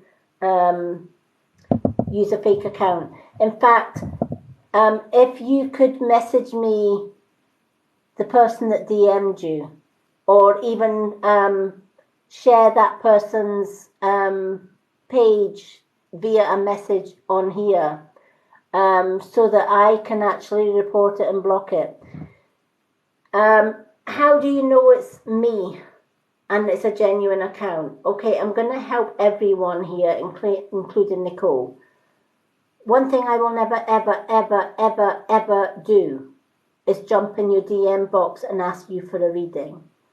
If you do get a message in your DM box from a Lady Moonlight or a Mystic Witch, please message me with that account so that I can report it and block it. Now, how you will know that it's me? One, I don't DM anyone. So if you get a DM, it's not me. Two, I will always have over 4,000 followers on my account. I will never say this is my backup account. I don't do backup accounts. This is my one and only account. When you go to my bio, on the top of my bio, it should have Lady Moonlight. Then a photo of me with I do not DM for readings, blessings or money. Under that, it has just the Mystic Witch. Nothing else. There's no Mystic Witch 1, Mystic Witch 2, Mystic Witch 3 or Dash Mystic Witch. It is just the Mystic Witch. Underneath that, there is a clickable website link. Now, if there is no clickable website link on the bio, it's a fake. That account. You need 1,000 followers to get a website. Nobody can actually copy my website, because obviously it's my website. So even if they had 1,000 followers, which they won't because it's a fake account, it wouldn't be exactly the same website that I have. Also, I have loads of videos on my profile, including readings videos. If there's no readings videos or mini reading videos on there, it's a fake account. I have hundreds of videos, absolutely hundreds of them. So that is one way of knowing that it's not me. If anyone does get a DM from Lady Moonlight or the Mystic Witch, please let me know. Copy their, press on their 3 dots and message me their link so that I can report them. Thank you, Nicole.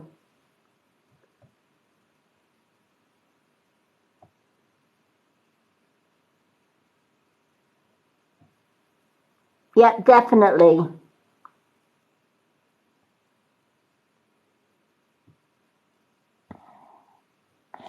Thank you so much, Nicole, for letting me know about that. Yes, please do screenshot and let me know.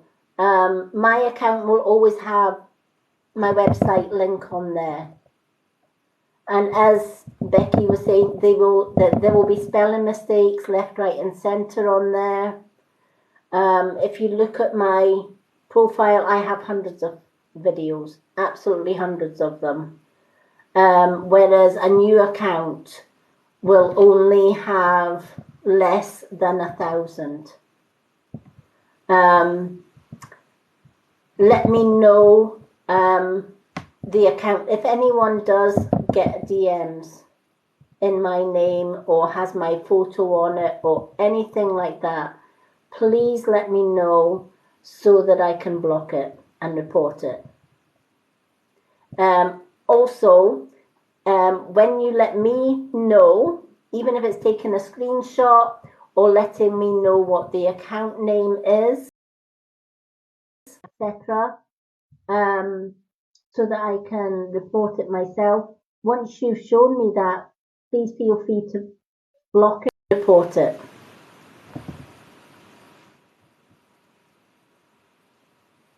So thank you so much. Yeah, the sad thing about TikTok is anyone can go onto anybody's profile and pinch the photo and use that photo. Absolutely anyone. I've had 4 fake accounts found so far. One was Dash, the Mystic Witch. The other one was the Mystic Witch 1. Then the Mystic Witch 2. They missed out 3 and went to Mystic Witch 4. So there's always a difference. They can't copy word for word the Mystic Witch and Lady Moonlight because TikTok would not accept that. So there will be a slight difference somewhere. There might be a dash. There might be the dash Mystic dash Witch. Or there might be the Mystic Witch 1. Or there might be Lady Moonlight 1. They'll always add a little extra. My one is definitely just Lady Moonlight at the top and the Mystic Witch at the bottom. And mine always has over 4,000 followers. Okay, so I have something like 4,087 followers the last count I looked. So if it has less than 4,000 followers, it's not me. If somebody comes into your DM box and it says, this is my backup account, please follow me, I will never have a backup account. So if somebody's asking you to follow my back account, I don't have a back account. This is my one and only account. And it will always have my website link on there. So always check and make sure that my website link is on my bio. If it's not, please send me that account name so that I can block and report it as a fake account.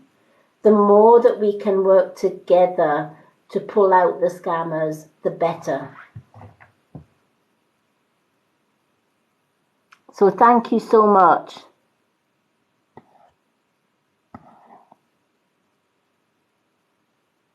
Nicole, you are a star, and thank you so much for letting me know about that. Definitely send it over and then block them and report them.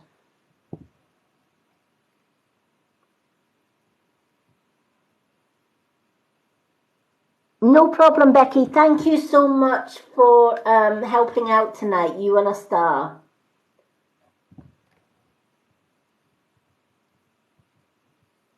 In fact, do you know what, Becky? I'm going to put you on my mini readings list. Let me just, Becky, because I do appreciate your help tonight.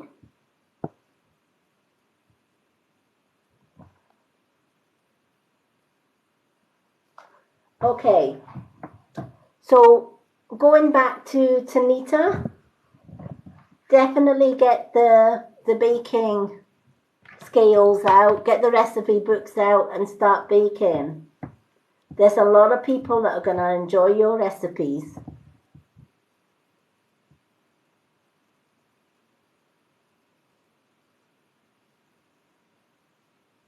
Night, Becky, and thank you again. Okay, so we're going to go on to our fourth one, which is Jessica L.E., Jessica Lee.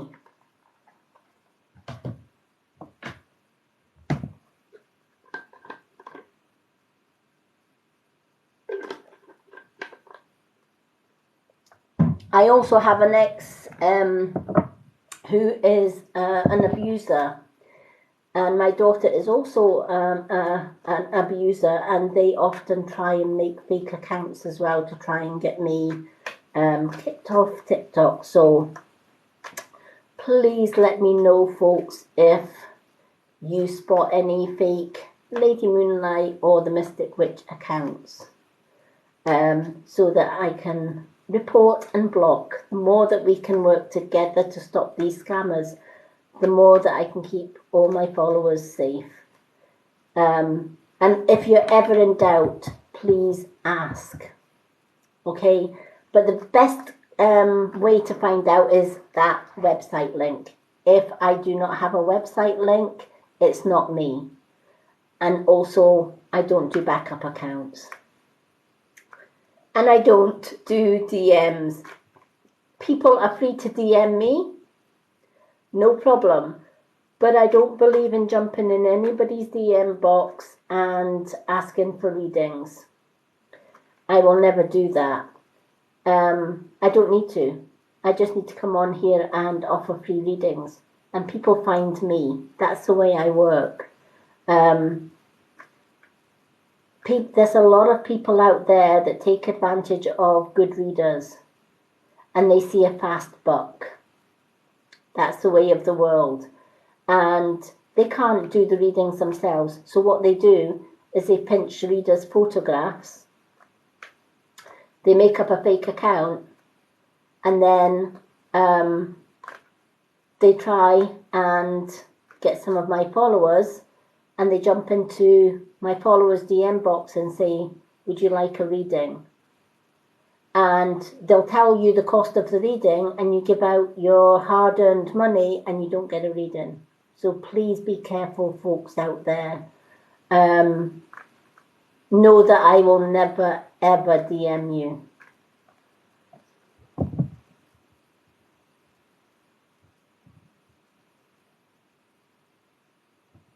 Oh, I'm so glad, Tanita. I can't wait.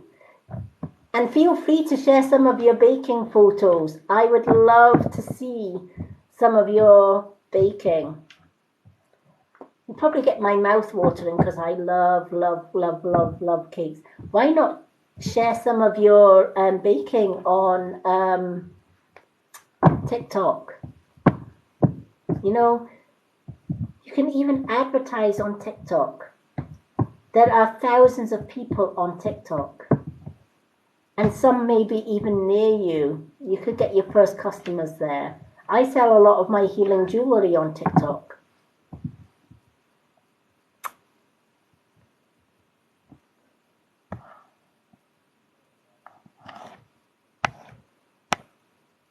So yeah, definitely. Thank you for the likes. Okay.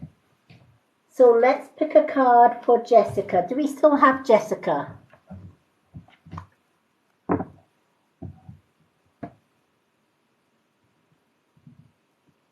Hello, Dory. Do we still have Jessica? Another way, of course, of finding out if it's my real account is follow me here. You'll always get the real account when you follow me here. And if you check my account, you'll see it has got a website link on there. I have a milkshake, well, MK Shake website with the Mystic Witch on the website. And it has all my social media links, etc. So if it doesn't have a website on it, it ain't me. And if I'm in your DM box, it ain't me. Okay, even though it has my photo, it's not me if I'm in your DM or I don't have a website link. Hello, hello.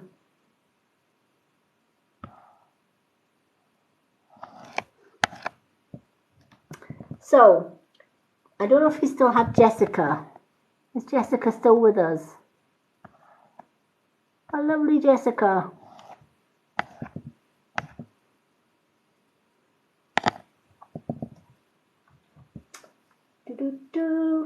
Jessica L.E. Jessica Lee.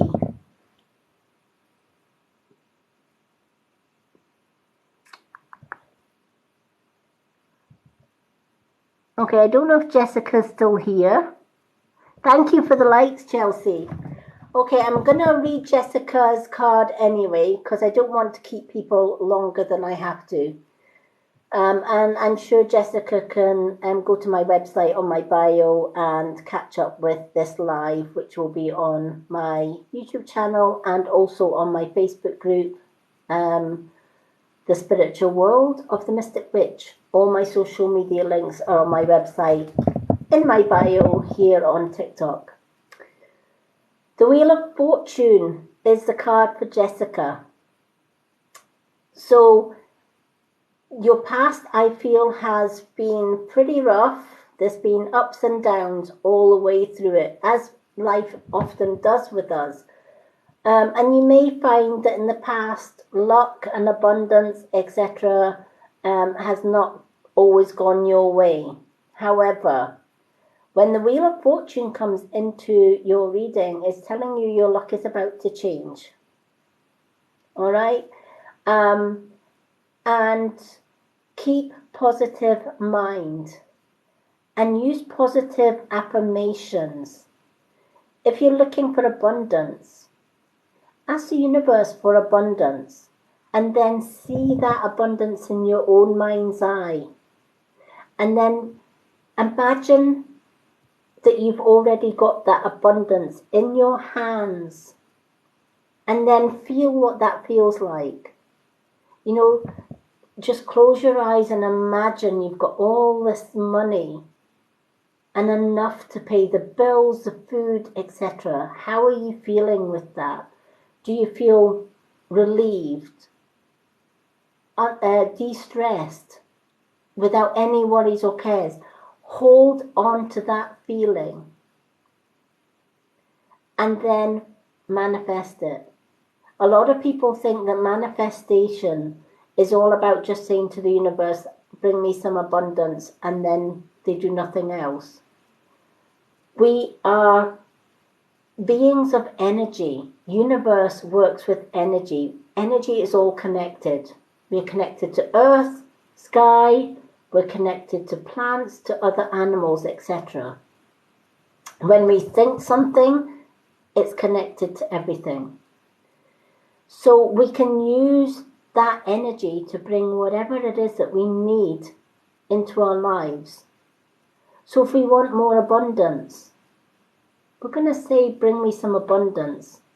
And we're going to visualize that abundance coming to us and actually being with us in the moment. And we're going to hold on to how that feels. So we're going to say it, see it, feel it, and believe that it's going to be. That's the true power of manifestation.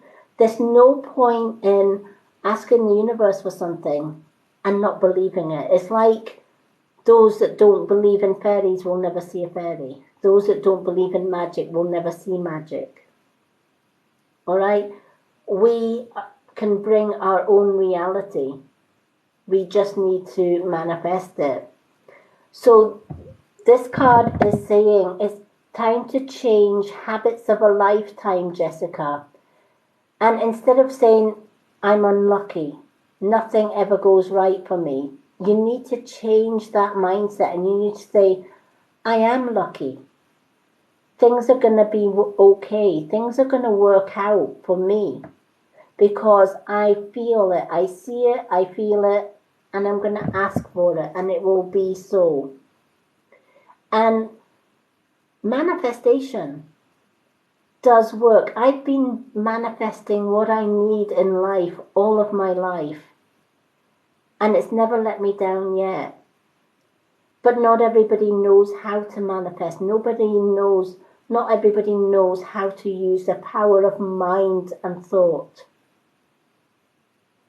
When you look at trees communicate through their roots. A tree in Scotland can communicate with a tree in England just through the root system. Because when you plant one tree and you plant the next tree, that tree connects. And then it connects to the other tree and then another tree. And the roots go deep down into the earth and out and away.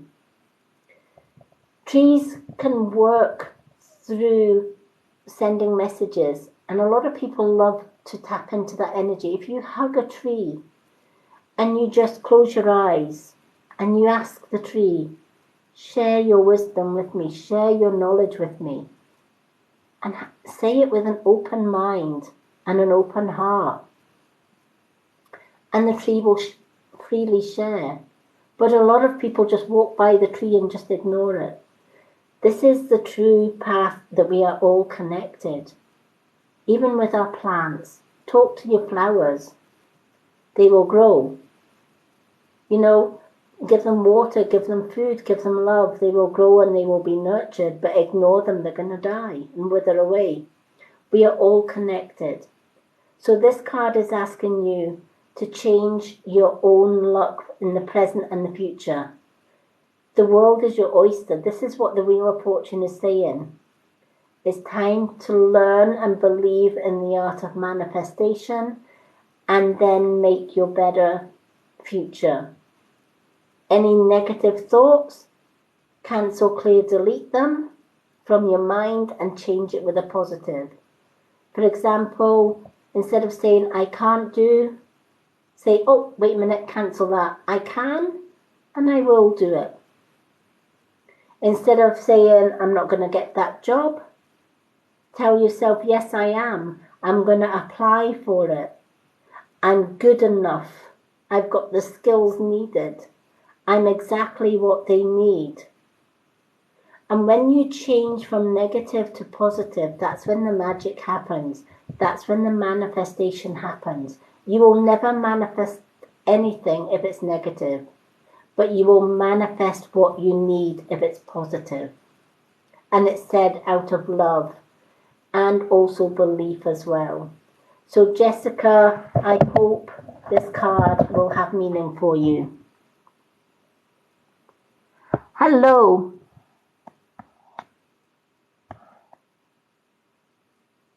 Thank you for the follows.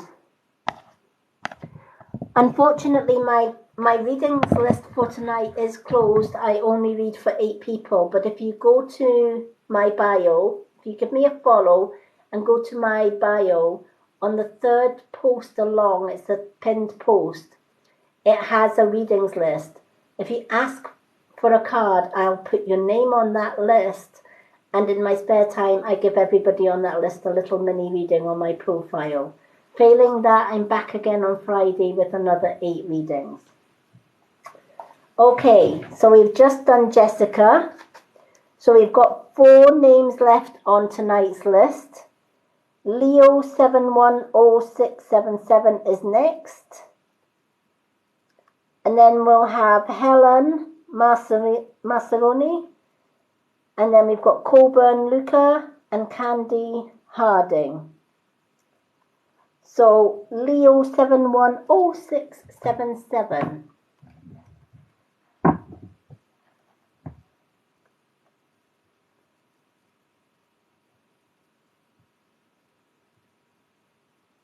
Of course, please do feel free to ask.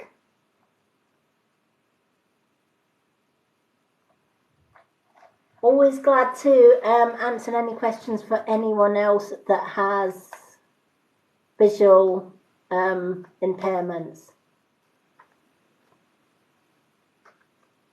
Okay, let's shuffle the card for Leo.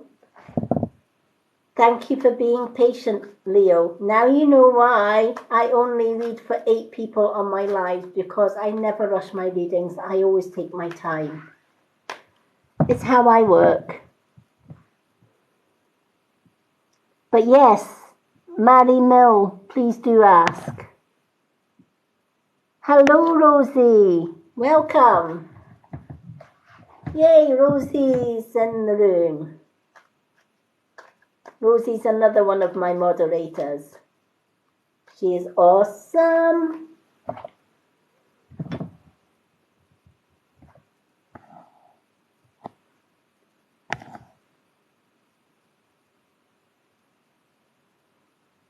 Hello, Rob. I am good, thank you.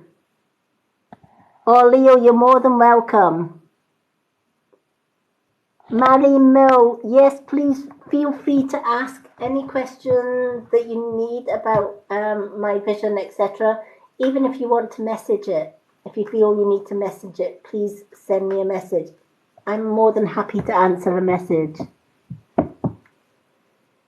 Okay, let's shuffle these cards for Leo.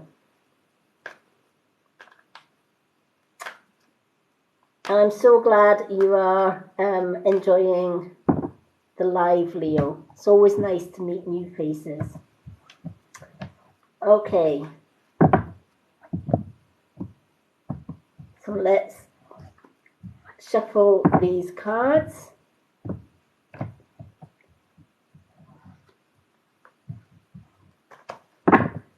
And we'll see where we go from here.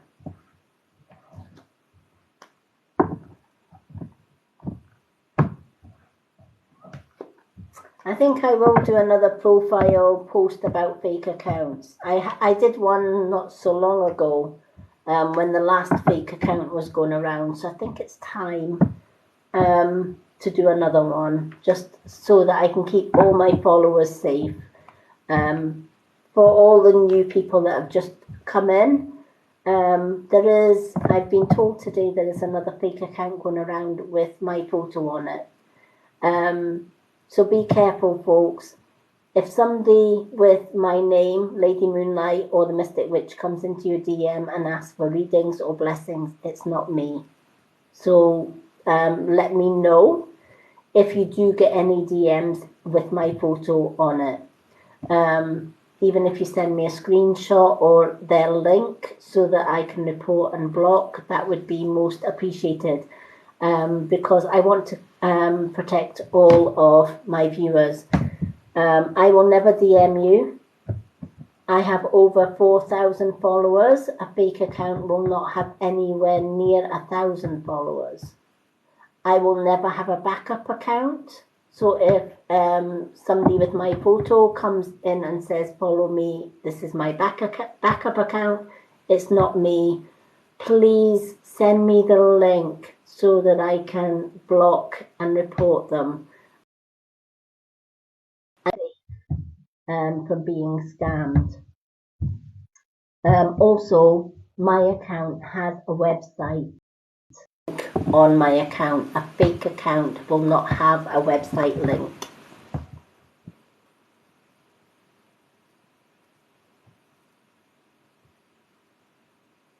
Yes, Mary, yes, yes, yes. The more sight that I lose, I had an operation about 8 years ago and it went really, really badly wrong. And I have very little vision. I was blind when I was young and I couldn't see anything, yet I could see spirit. I got a little bit of vision, not a lot, but a little bit of vision back when I was about 5 or 6. But I still had to go to special needs schools for the visually impaired because I couldn't cope in a mainstream school. I worked as a carer for 15 years and then I had cataract operation on both my eyes that went really, really badly wrong. And I lost a lot of my vision again and couldn't work. But my gifts always go stronger when the more sight I lose, the stronger my gifts. So yes, that is very common for that to happen. Embrace the gifts. It's Spirit way of saying to you, yes, you're losing one sense, but we're giving you the gift of another.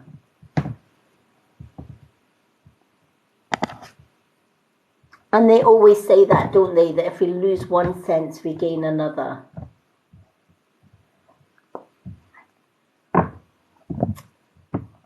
I know my sense of hearing is acute. I can hear a pin drop from a mile down the road. Which comes in handy when I'm actually crossing the road, because I actually rely on my ears. I can tell how far away a car is just by the sound of its engine and how far away that car is. So even though my vision went, I found that my hearing became stronger as well.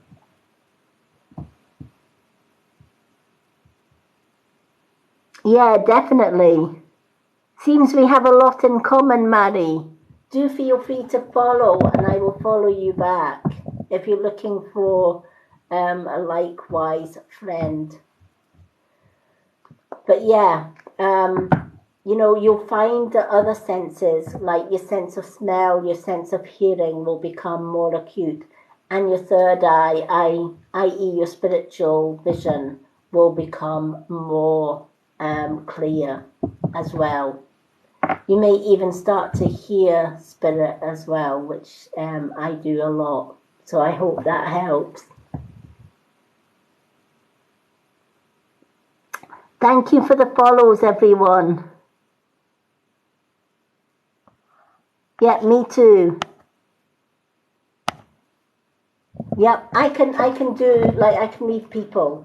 Like if I'm around a lot of people, I can tell who's a good soul and who's not so good, who's positive and who's negative, or who's coming as a friend and who's coming as a foe. I can spot them a mile away. So yeah, it's not uncommon. So embrace that gift. Yes, I do feel energy. Not through a text, I have to say, but I do feel energy when I'm with people, or if somebody said, I do a lot of photo readings. If somebody sends me a profile photo, I can do photo readings for them.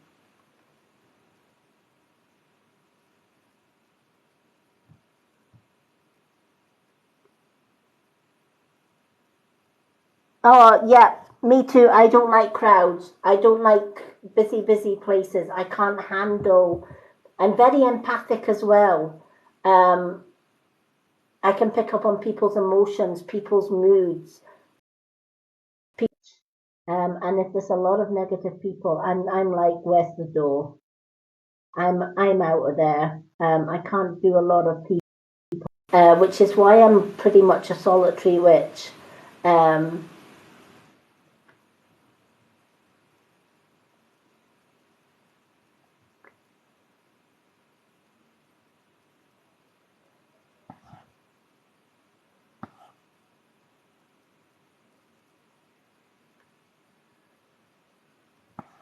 I have no idea who Eden is. And without doing a personal reading for you, I wouldn't be able to tell you. And unfortunately, I'm doing Leo's reading just now. I've got 4 readings left to do before the end of tonight. But without doing a card pull for you, I wouldn't be able to answer that one. I'm sorry. Okay, Leo, thank you for being patient. Your card is the moon. And I feel that lately your emotions have been all over the place, right?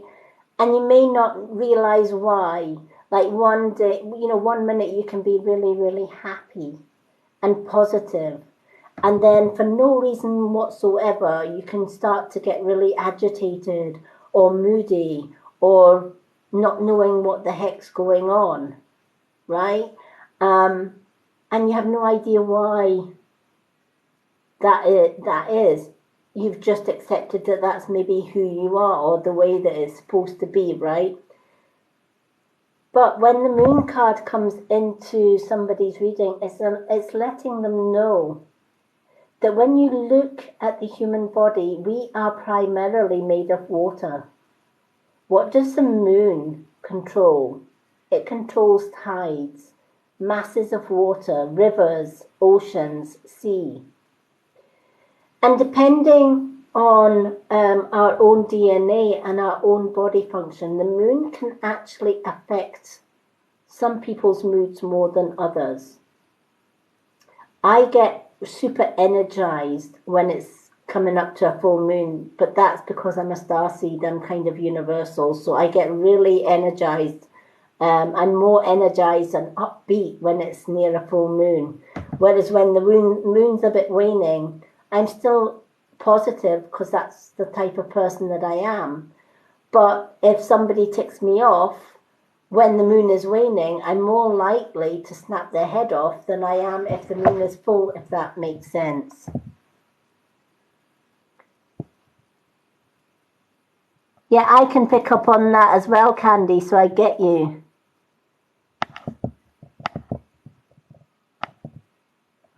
So when the moon card is coming to you, it's asking you not to be so hard on yourself, right? When you suddenly feel, why is it that some days when people push my wrong buttons, I can just bat it off and not give a monkey's about it. But catch me on a wrong day and oh my gosh, you better run for the hills type of things. And and then, you may be quick-tempered at that time as well, whereas at other times you may be slow-tempered. And again, that's dependent on where the moon phase is, etc. And when you realize that you're one of these people that do get affected by the moon, depending on whether it's waxing, whether it's waning, whether it's full, whether it's new. And when you learn that that's the way that you are, and you then start to delve into the moon cycles, you can find ways of counteracting the effects of the moon. For example, when the moon is waning, rather than heading towards full, if it's heading towards a new moon, drinking more water can help. When you're more energized with the full moon, then again, drinking water but keeping positive, etc.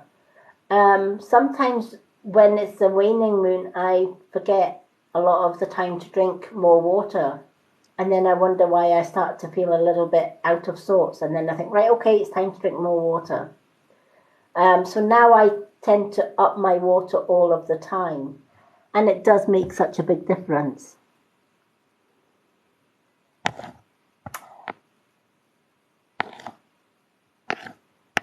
So Leo, I don't know if you can relate to this, but also the moon is a card of manifestation.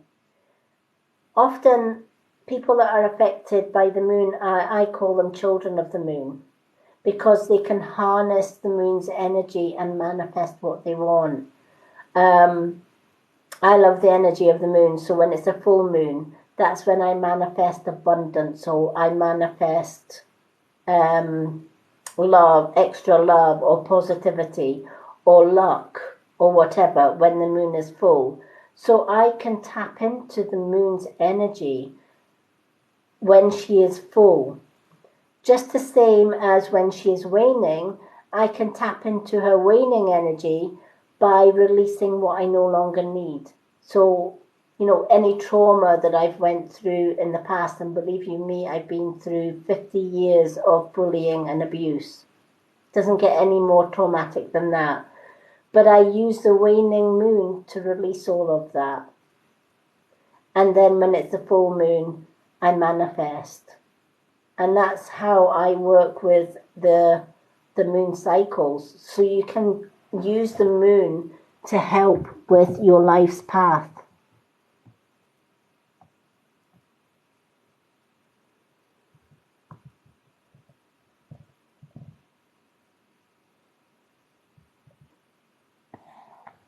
Okay, so if it's circumstances without your control, out with your control, are we talking about other people?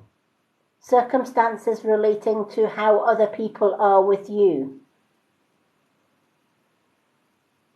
Because I totally get that as well. Right? We can be the happiest person on this earth, and we just get one negative Nancy that pushes all our wrong buttons, and then no matter what, we're just going to snap.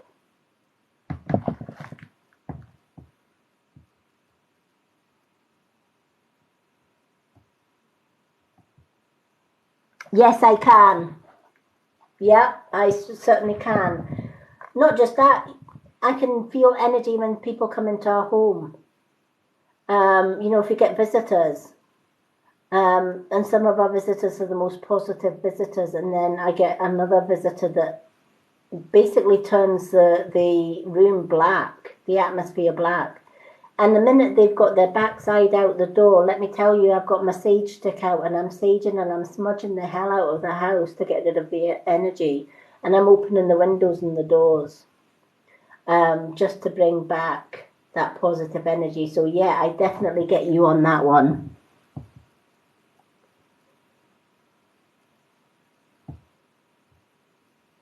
No, I certainly don't. I've been away from my abusive ex for 8 years. I lost my 3 grandchildren through them because I used to see my grandchildren a lot, and their parents, who were very close to my abusive ex, would give my ex the phone number, and my daughter would harass me. My daughter's also an abuser, so I haven't spoken to her since I left my ex. And I would give them my phone number, or I would give my grandkids' dad the phone number. And every month, without fail, I would get nasty messages, text messages, abusive messages, to the point where I said, no, you can leave me a message on Messenger. The minute that I refused to give them my phone number or my contact details, they stopped me seeing my grandchildren. And they told the world and his brother, oh, Lady Moonlight says that she was banned from seeing the grandkids. No, it's not. It's because she won't give us a contact number and a contact address to see her grandchildren. All we need is a contact number and a contact address. Well, I'm sorry, I am not giving my abusers friends and family, even if that's my daughter and her children, a contact number so that they have free will to abuse me on social media, etc., etc. Not doing it. In fact, just earlier on today, my grandkids' dad's girlfriend left a message on one of my posts saying just that. Saying that stop lying about you being banned from the kids. You're not banned from the kids, you just won't give us a contact number. But not once in that message did she turn around and say, the reason that you won't give us the contact number is because we want to bully the hell out of you when we do get that contact number. They won't say that. But they do twist and turn to make you out to be the liar. Needless to say, she got blocked.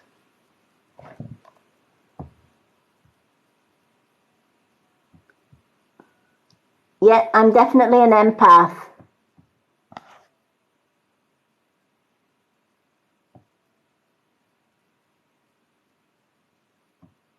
Yep, definitely. They don't like that. And I mean, I've been away from my ex's family for 8 years. And, you know, they've they've made fake accounts of me on Facebook. They've reported my stuff on Facebook. They've been on my Instagram. I reported them all on Instagram. I found lots of fake accounts today from them. So I blocked them today. I'm constantly blocking them. And, you know, because I refuse point blank to give up what I do on social media to keep them happy. The one thing that my narcissist ex and his family they are all it's a huge child abuse ring. They groom their own children. In fact, my daughter stood by and watched one of her boyfriends, one of her many boyfriends, let me tell you, attempt to drown my 4.5-year-old granddaughter. And that was 6 years ago. Luckily, she survived. And my daughter then went on the child abuse register, and her boyfriend was jailed for 5 years for attempted drowning. My daughter pleaded that she had nothing to do with it. She was petrified of her boyfriend. She wasn't petrified. She was filming the whole event.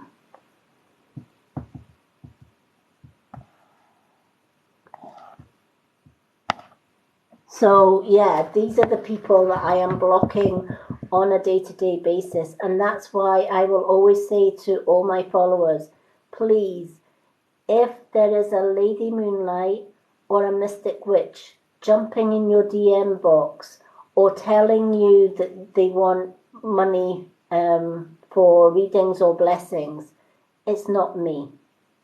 If somebody is telling you that it is their backup account and it's got my photo, it's not me, it's a fake account. They will do anything in their power to try and get me off social media or to try and take my followers away from me. So, do you know what? If you do see an account, please screenshot it. Let me know their account so that I can block and report them. If we work together, we can stop people from being scammed. I had one of my followers not so long ago came to me and said, why did you come in my DM box and give me a blessing for £200? And I said, please don't tell me you paid the £200. And he said, yeah, because I thought she's already gave me a blessing. And it was a fake account. He obviously realized that now, and that's why I will always let you know that if it's less than 4,000 followers, it's not me. And please, before you block and report a fake account that has my name or photo on it, even if they claim to be a backup account, please send me their profile before you block them so that I can report them for impersonating me.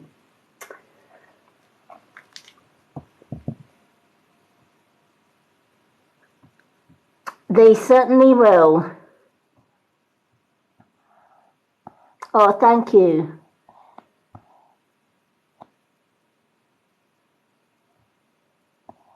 Oh, thank you, Leo. Yeah, definitely.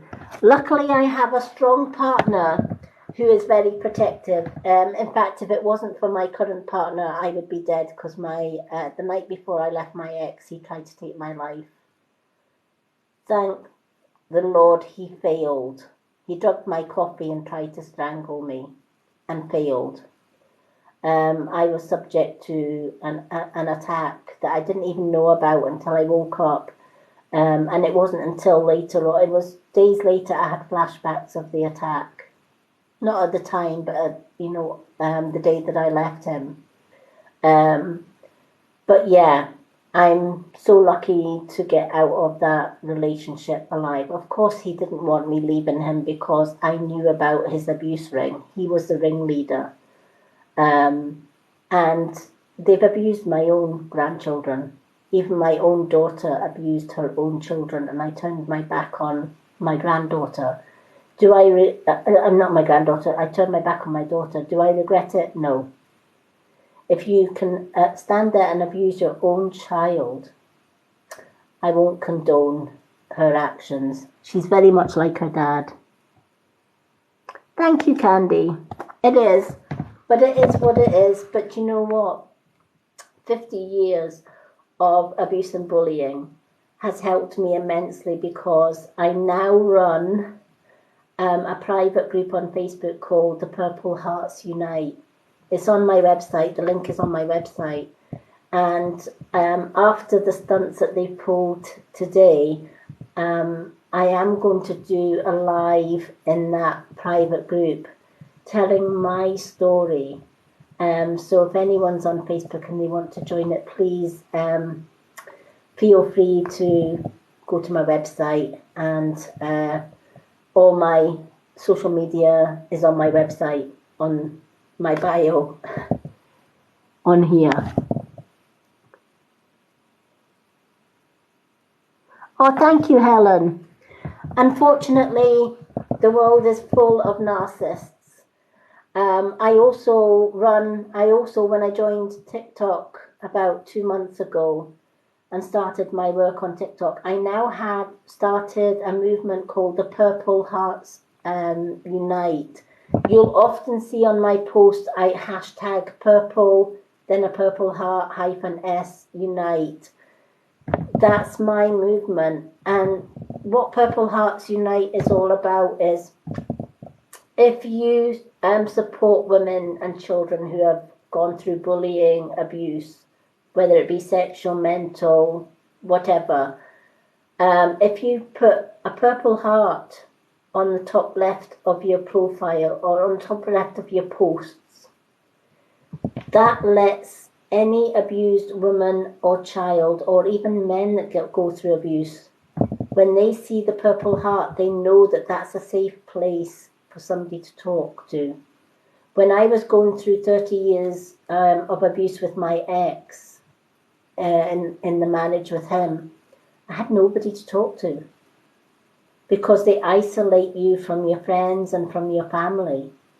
And I wish somebody had started a Purple Hearts movement back then, because I would have looked for lots of profiles with purple hearts, just so that I could go into their DM box and say, I need a friend to talk to, and I saw your purple heart, and is it okay if I just talk?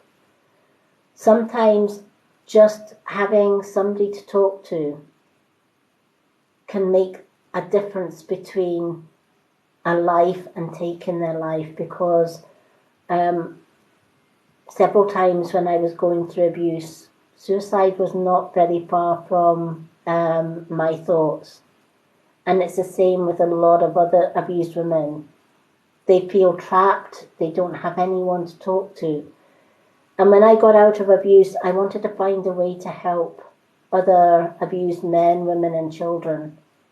So I started the Purple Hearts. And every post that I do, if I do little mini readings, you will always see a purple heart and a red heart at the top of my posts.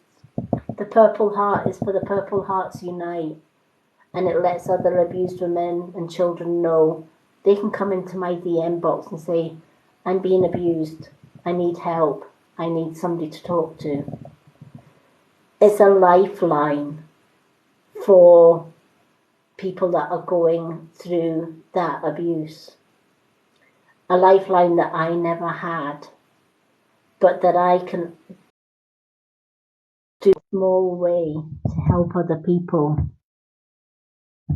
So anyone can be part of that just by simply putting a purple heart on all their social media posts and using the hashtag purple with a purple heart -s unite, Purple Hearts Unite.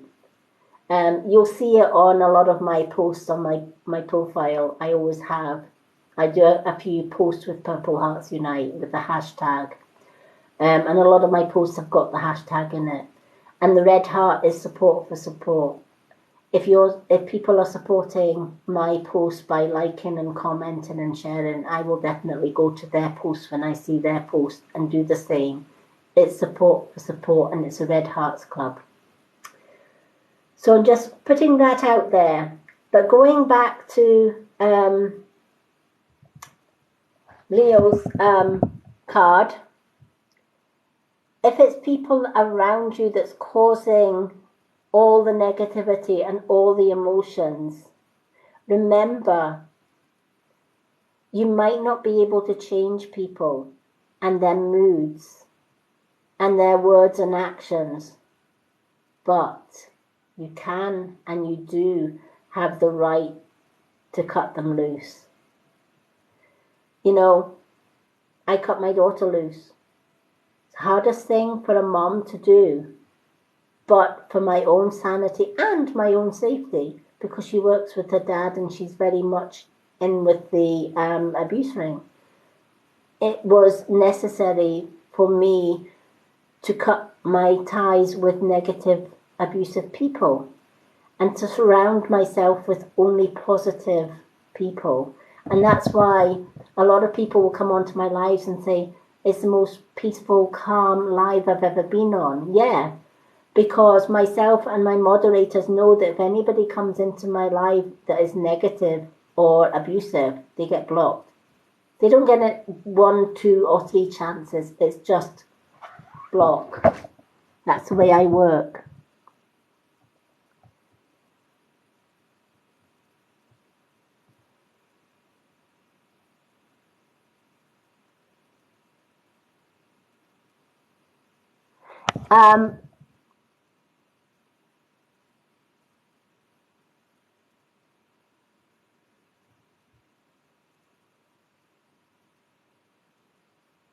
Yeah, and that's the thing. Even if it's your mom, if it's your own mom that's causing the friction, right? Yeah, you do what you have to do for you, right? If, you know, my daughter was causing me a hell of a lot of stress. She was causing my partner a lot of stress. I had to cut ties. She's my flesh and blood. Yes, she's my daughter. But I have my standards, and and quite rightly so, I have my boundaries. And you should set boundaries too. Yes, she may be your mother, but at the end of the day, she should also love and respect her son as well. And if she is not respecting you, it's time to cut ties. It's a harsh lesson for your mom, but you have to do what's right for you.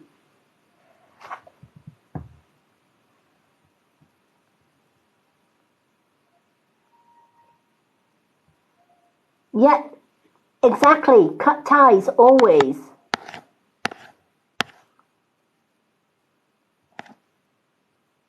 Always cut. You know, remember, it doesn't matter if it's family. It doesn't matter if it's friends. It doesn't matter if it's a stranger.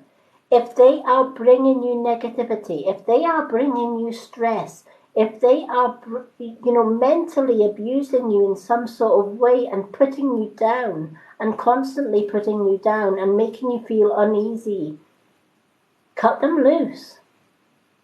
You don't, you're so much more, you're worth so much more. Nobody should ever treat you like a doormat. Nobody should ever treat you badly, even our own mothers.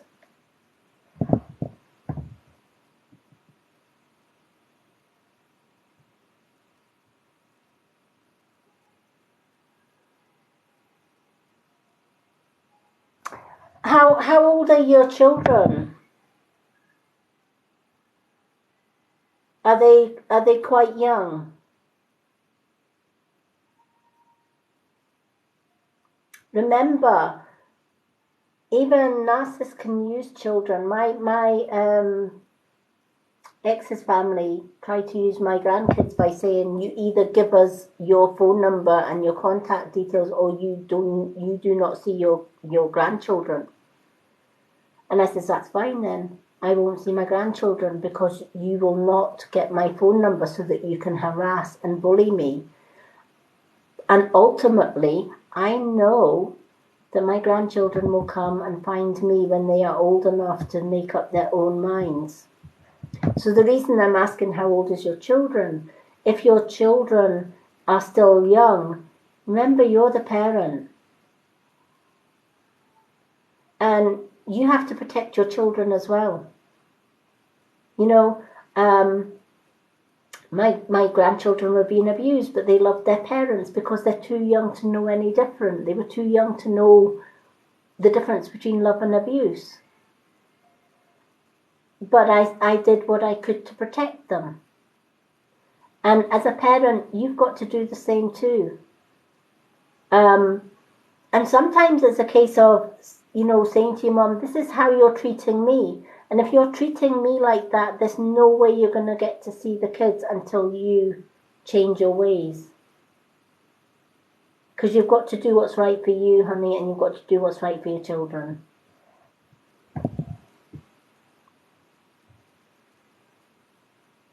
Yeah, family isn't family anymore.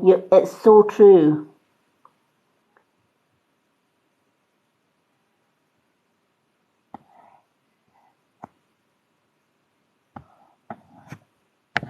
Yeah.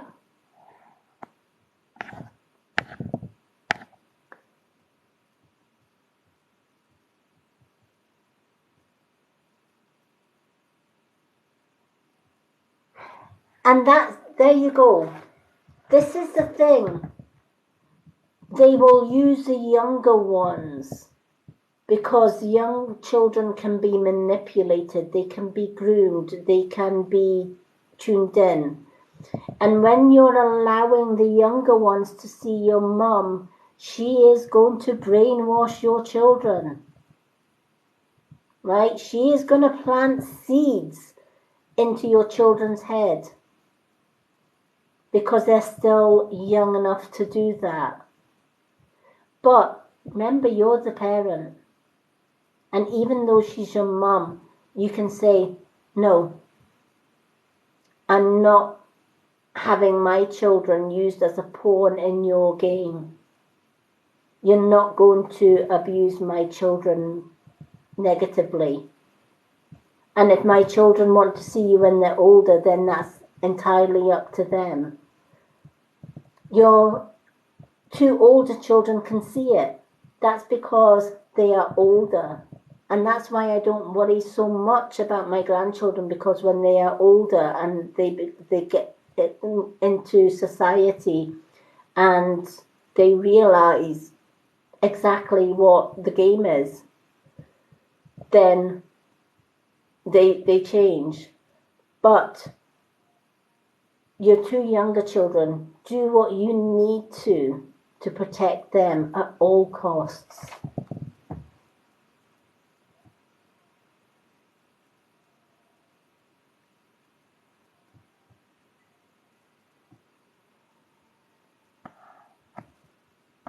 Definitely.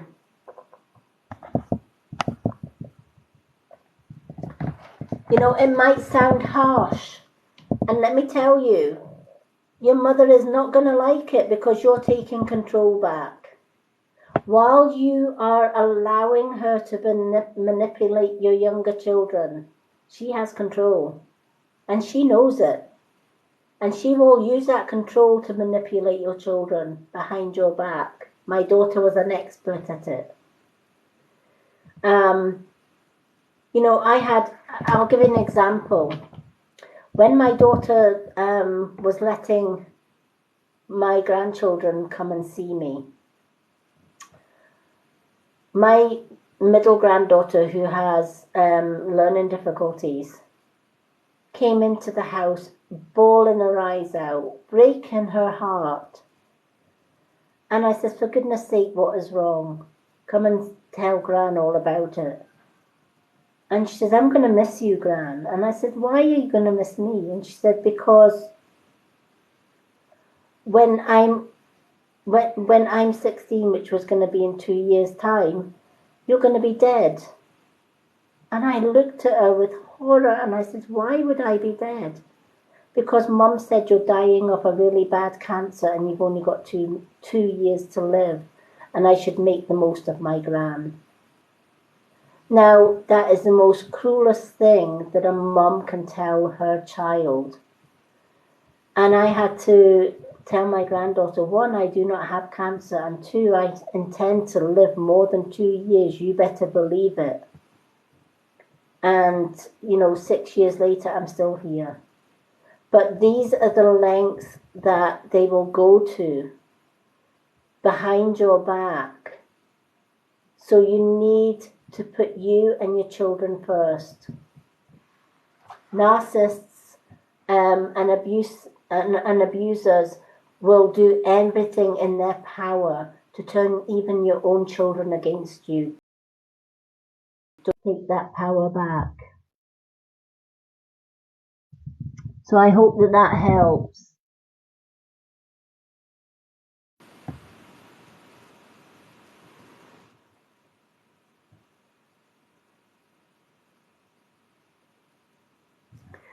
Well, set your boundaries, all right? Even change your phone number if you have to. Change your social media name, whatever you have to take. I had to change my social media. I had to change my phone numbers. I had to do lots of things to try and stop contact. They will try anything in their power to get that contact with you and your children. Don't allow her to do it. You can choose to ignore the door, you can ignore the phone, you can do whatever you need to do. But stay strong, set your boundaries. Make up your mind that this is how it's going to be. That your children, your 2 younger ones, are not going to see their Gran until they are old enough to understand.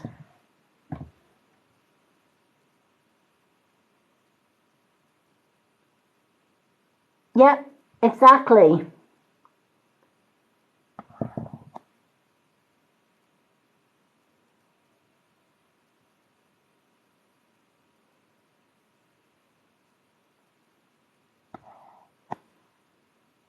Hello, Ash. I wish I could answer that question, but without a card pull, honey, I can't. Sorry. But you can ask for a mini card reading on my profile.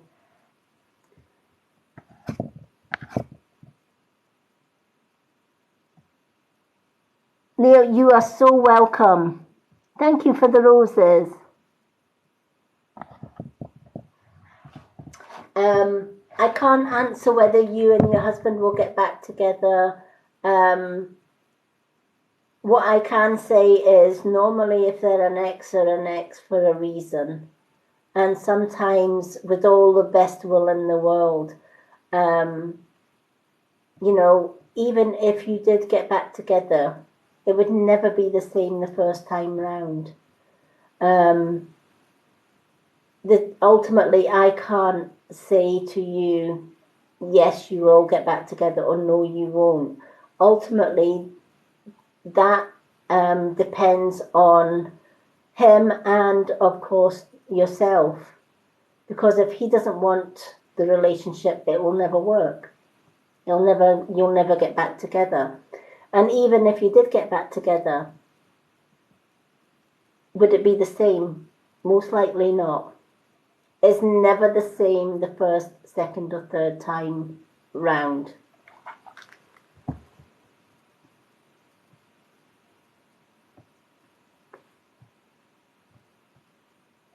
Yeah, definitely.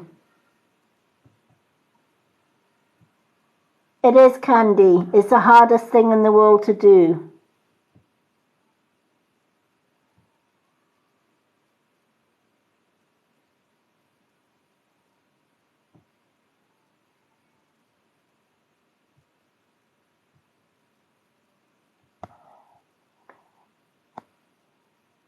Hi, Ash. If you go to my profile, sweetheart, on the third pinned post, there is a post called Readings List. If you comment card, please, I add you on a readings list. And what I do is I go through that list when I'm not doing any lives and when I'm not doing book readings, etc. And then I do little mini readings on my profile. And when I get to your name on that list, I tag your name in your reading. My profile readings, the little mini readings on my profile are free. Anyone can put their name down. Anyone. The only ones that are not free is if you want a full in-depth 1 hour long reading with me, and they are £25. But all my online readings on TikTok, my live 8 readings that I do every second night on TikTok, I always pick 8 names. They're free. My profile readings are free. All my in-depth readings, obviously they're not.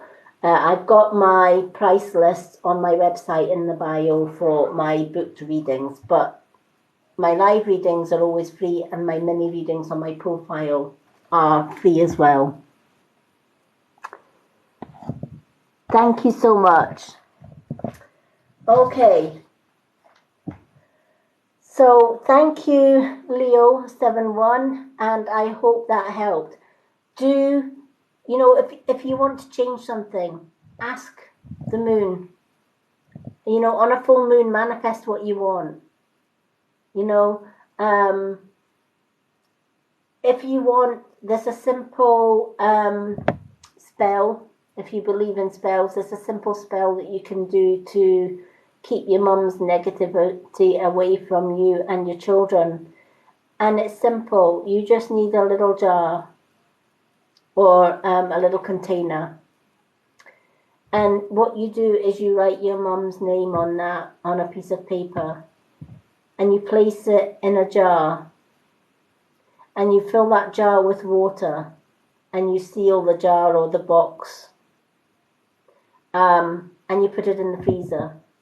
While it's in the freezer, no harm can come to you from your mum. All right? And you can,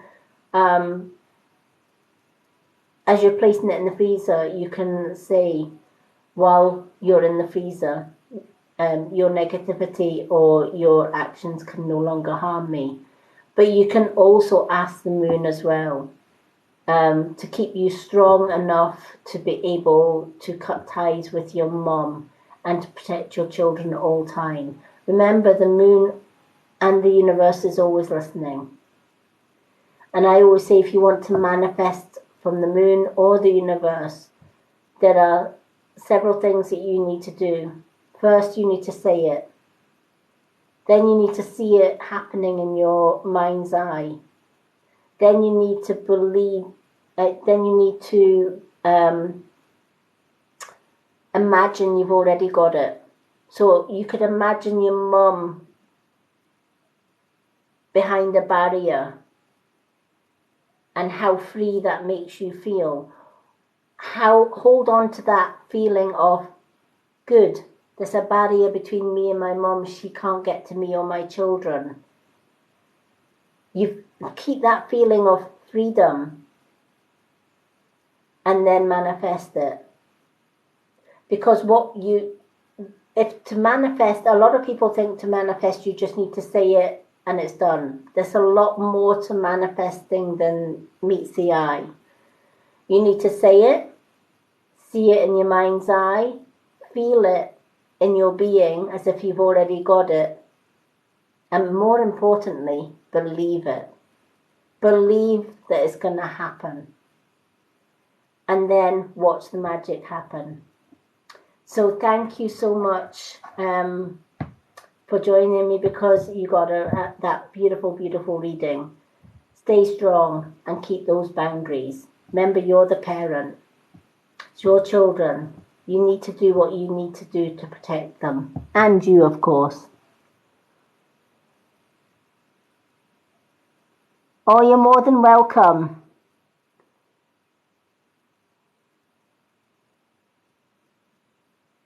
Yep, definitely.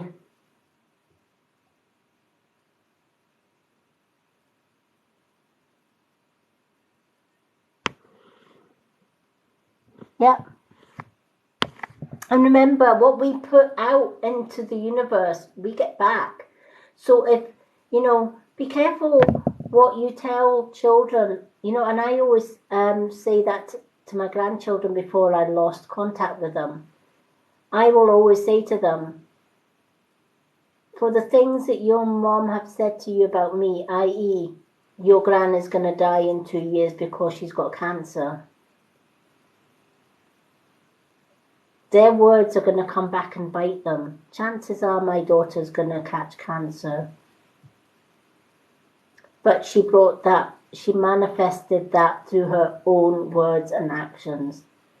And that's why I always say, never wish anybody ill will, never wish anybody ill, never wish anybody dead, never wish anybody, because it can come back and bite you on the bum. Remember, karma is always listening. The universe is always listening. A lot of a lot of people would say, don't you hate your ex-abuser? No. Don't you wish him dead? No. Because to wish him dead, I'm wishing myself dead. But what I will do is I'll say to karma, I walk away from his abuse. I walk away from his family's abuse. And I won't have any part in it. His actions are his own. I walk away and allow him to have his own karma. I don't need to do a single thing. Karma's got me covered. And that's how we should always remember, whatever we put out, we're going to get back in. So keep your words, thoughts and actions positive at all times, even with your enemies. Walk away from your enemies. Even though they've hurt you, walk away from them, because karma's got your back. It always has and it always will do.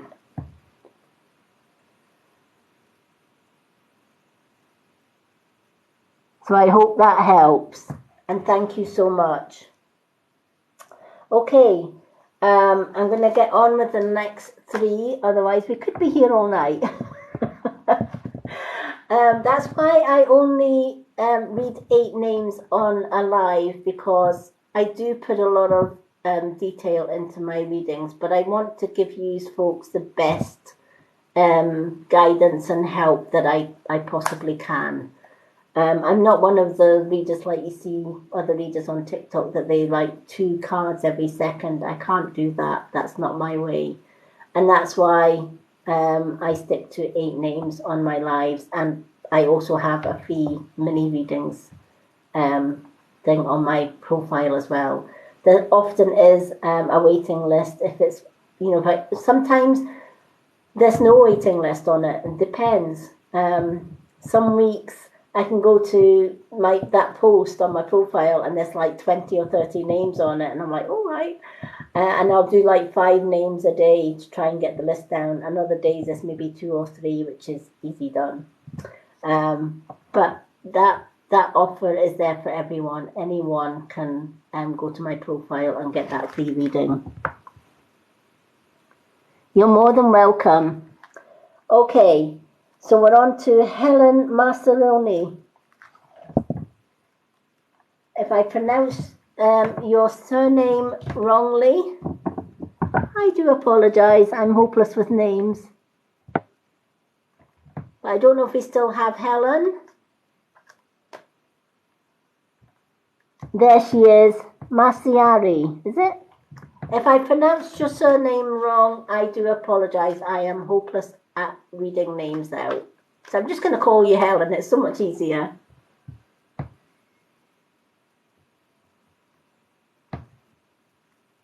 Oh, bless.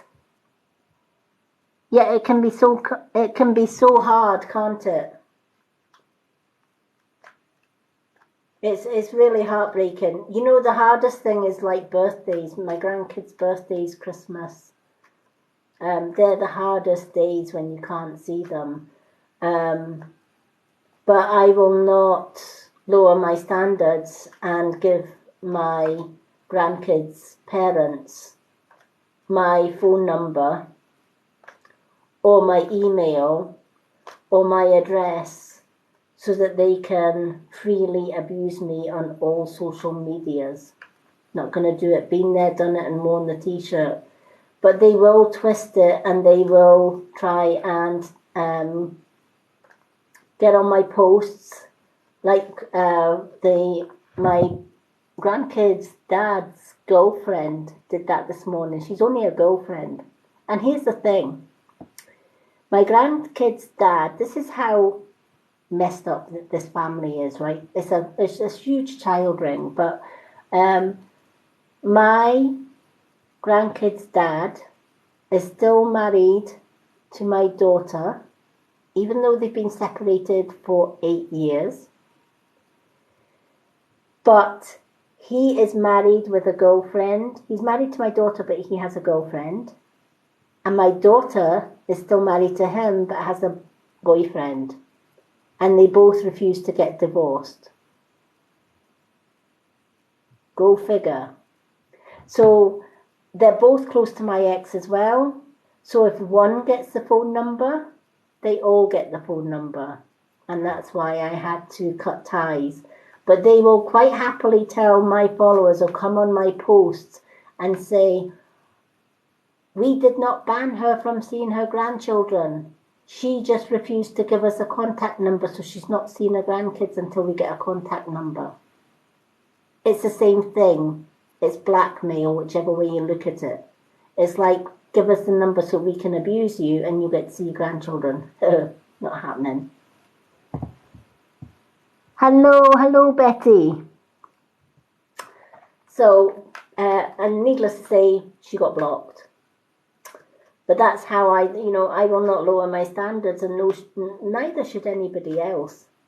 Okay, let's shuffle these cards for our Helen. And I still keep positive.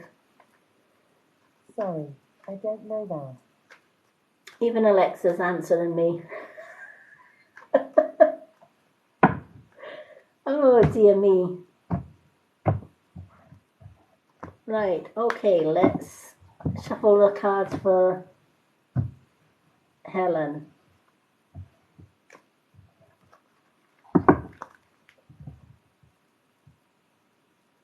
It is the last bit of control. You're right, it is.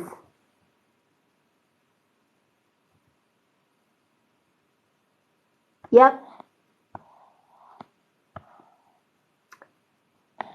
Yep, staying positive is really hard. I've kind of got it down to a T.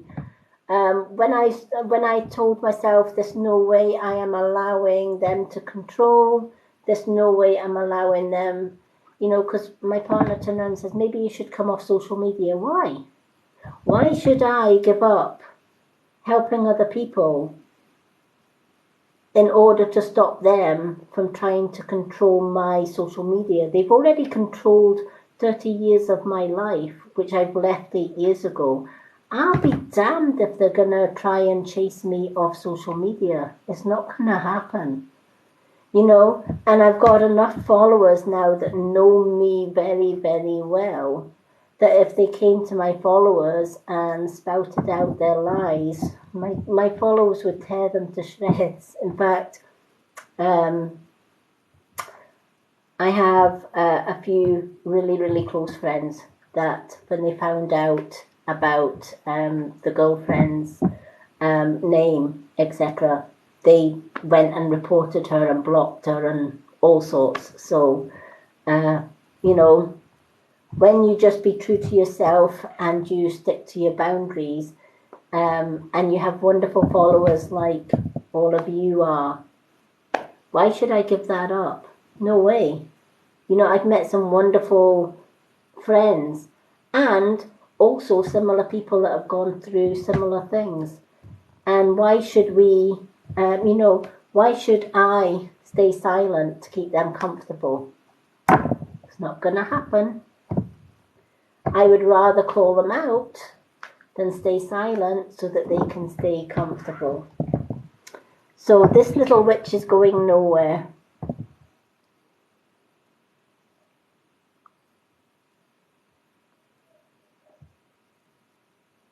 Oh, bless.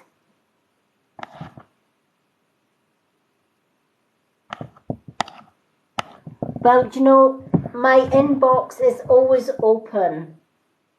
So if you're ever feeling negative, or you need a little bit of support, or you just need a friend to talk to, my inbox is always open. Okay.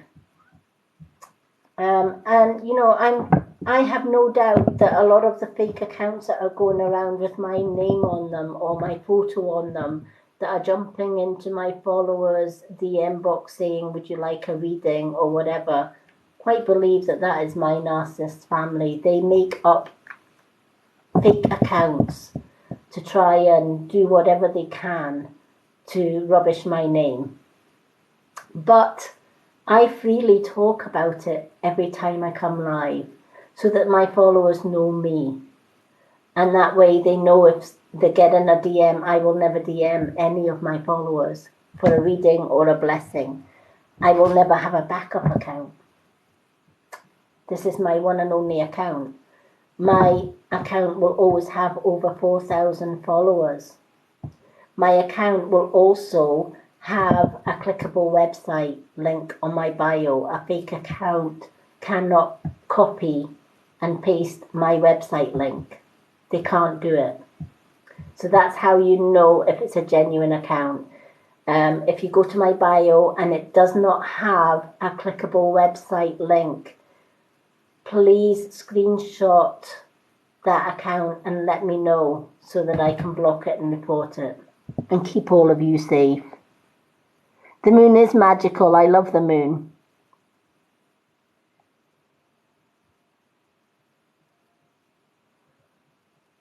Yeah, definitely. It is. It's harder when it's family. It truly is. But you've got a friend here, and there's a lot of people, when I do my lives and I talk about abuse or control, you'd be surprised at how many people I have met on TikTok that are grateful for the Purple Hearts Unite that I started on TikTok, because I have a lot of people now that message me and say, I need some help and I need some advice, and I'm more than happy to help them. Okay, so let's see what cards have to say for Helen.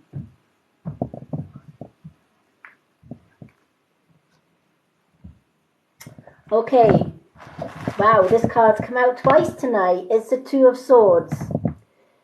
And again, this is conflict, but I feel that the conflict isn't to do with you direct, Helen, if that makes sense. The conflict is people there's lots of fallouts around you. I don't know if you can relate to that, but it's like there's a lot of tension around you. And it's kind of, you're trying what you can to stay out of it, but it's like at times they're trying to reel you in, dangle the carrot in front of you so that you can get drawn into it, right? Because you're the peacemaker, if that makes sense. And sometimes when we are the peacemaker, that's when they try and drag us into things.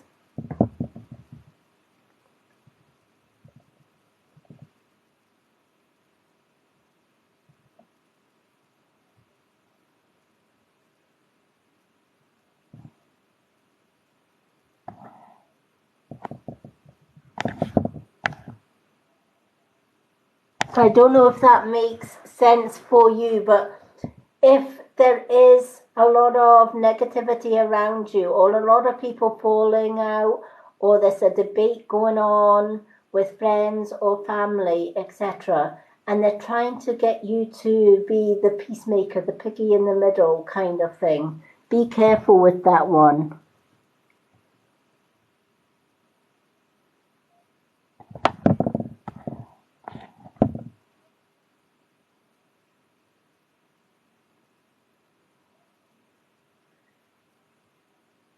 Hello, Almighty Shaggy. Nice to see you.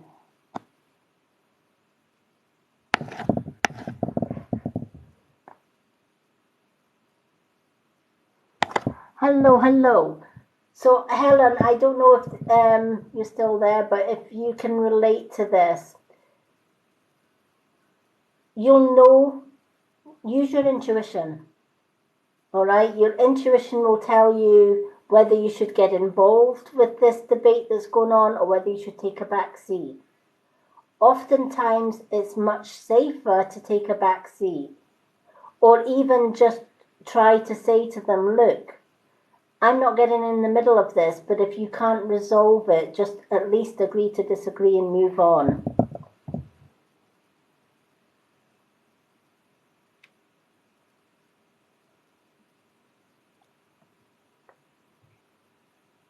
Oh, no, not at all. Do you know what? I love it when people have little chats, among themselves, because that's the beauty of my lives. When I'm doing readings for one person, you'll be amazed at how much it relates to other people. And you know what? That's the beauty. That's the magic of being able to help one person, because when you help one person, you help a multitude of people. And then you make connections, right? And those connections are the people that get you. They get your hardships. They get what you've been through. They totally understand. So I have no issues with people just, when I'm reading a card for, say, like Helen, and other people want to chat and get to know other people, please feel free to do that.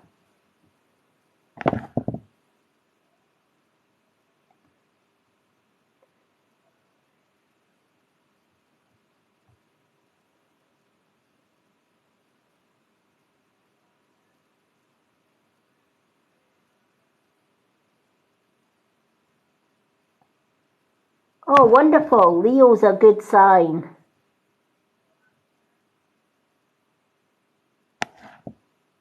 Yeah.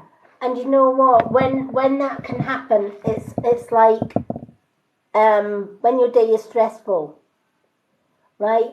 Being around negative people can really, if you're empathic, and this card is all about being empathic. This card is all about why we, as empaths, we should never get in the middle of a debate or an argument with two negative people or two people bashing it out or bashing a debate. A lot of these debates are built on ego. Not one, neither side wants to step down, so they fight to the death, and then they try and recruit their little armies and get them involved, and then it becomes not 1-on-1 but 2-on-1, and then 2-on-2, then 3-on-2, and so forth, and it just goes arms and legs. But as an empath, we have to be strong and say, I ain't going near that. Because it drains the hell out of you. It can drain your energy, because empaths cannot survive 24/7 on negative energy. They have to surround themselves with positive, uplifting energy. So if the day is stressful because of other people's negativity, Helen, sometimes it's a case of just taking yourself out of the situation. And if it's negativity at work, take a 5-minute break, 10-minute break, or, go out for lunch at lunchtime rather than staying in, or whatever you need to do. Have time away from it and just time to breathe and get away from the negativity.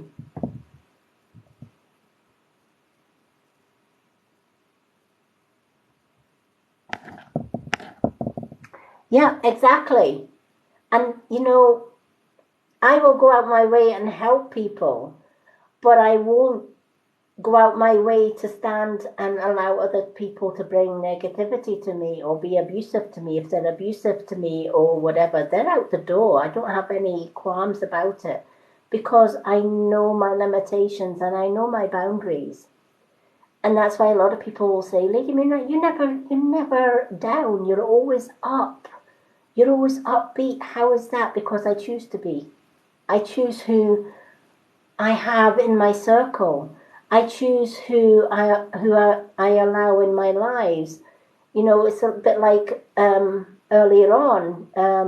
There was somebody come into my life, and they were basically, because I'm a traditional witch, it was like, repent in Jesus Christ's name and all the rest of it, and you're going to burn in the fires of hell and all the rest of it. Don't come on my live and preach your path to try and convert me to your path when I'm quite happy with my path. So, and I will maybe give them a little warning and say, sorry, that's not my path. Don't want to hear it on my live. And if they continue, they just get blocked. I've no qualms about that. And neither should any of us. They should respect your boundaries. They should respect your beliefs and your ways. I respect everybody's religion, everybody's faith and beliefs. Sadly, not everybody's like that. There's too many people trying to convert you to their way, to their path.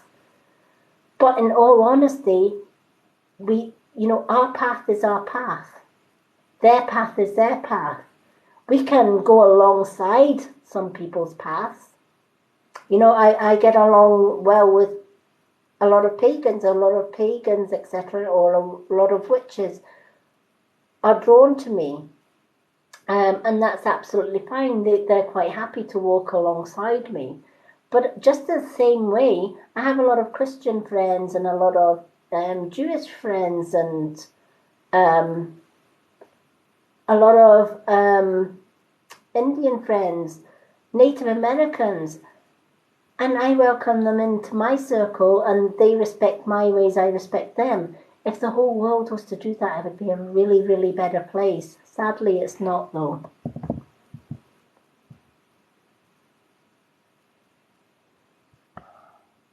Hello, Linda. I would love to give you a reading, but my readings list for this live is closed. I only do 8 readings. However, if you go to my profile, I have a readings list on there. It's free readings. Just simply comment card, please. I'll add you to that list. And when I'm not live and I have a few half hours to spare, I will go through that list and do little mini readings on my profile and tag you when I get to your name.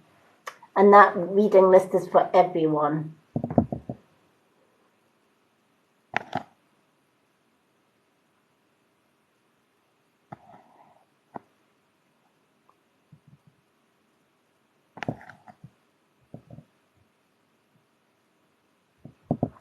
Mark,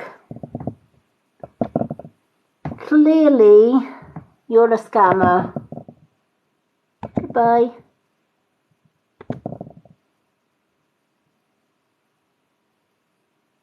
Okay.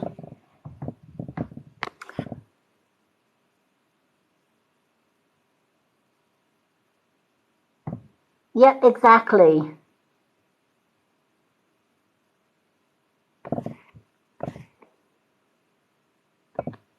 Exactly.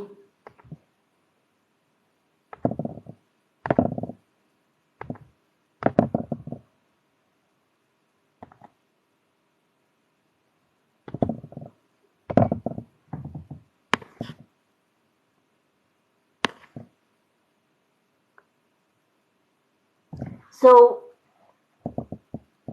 I know it's hard when you're empathic to keep that distance. It is hard to try and stay positive around negativity and negative people. I used to dread my ex-husband coming in. It made me physically sick.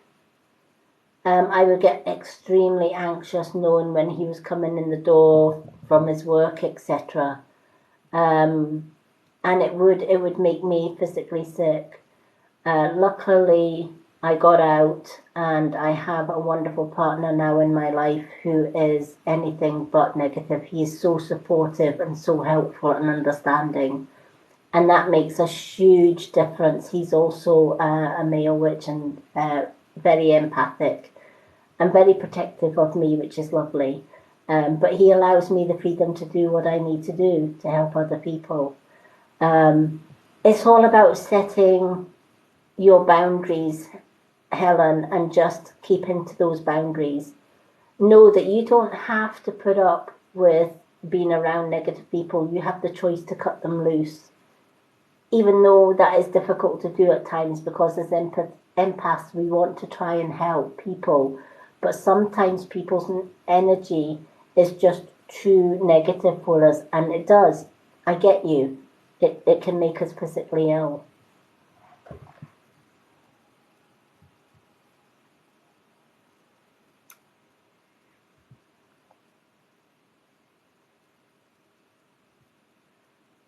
Yeah, exactly.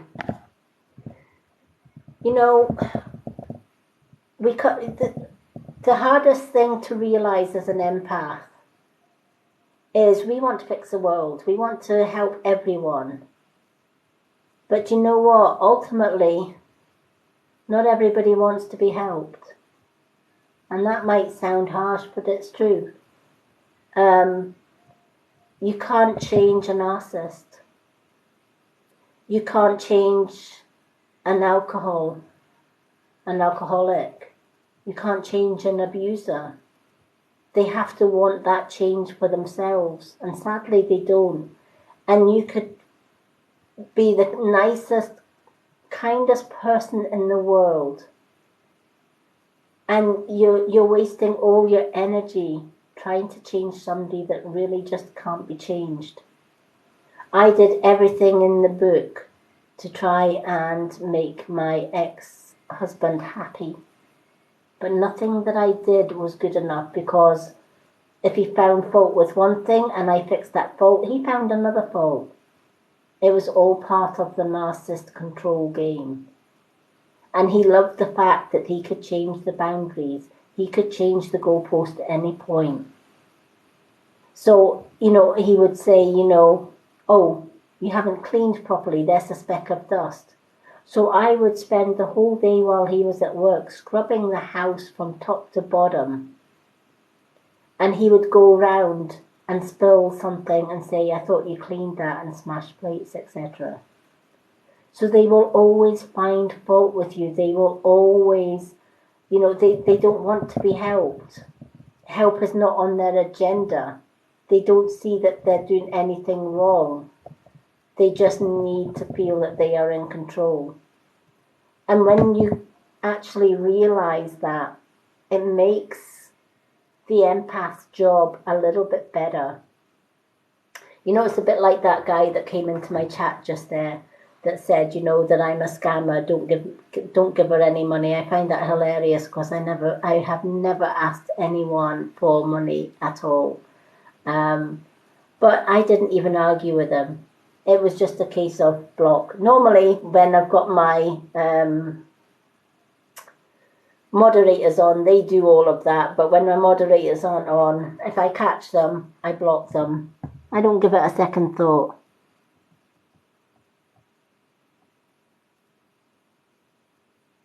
Yeah, they do, Helen, exactly.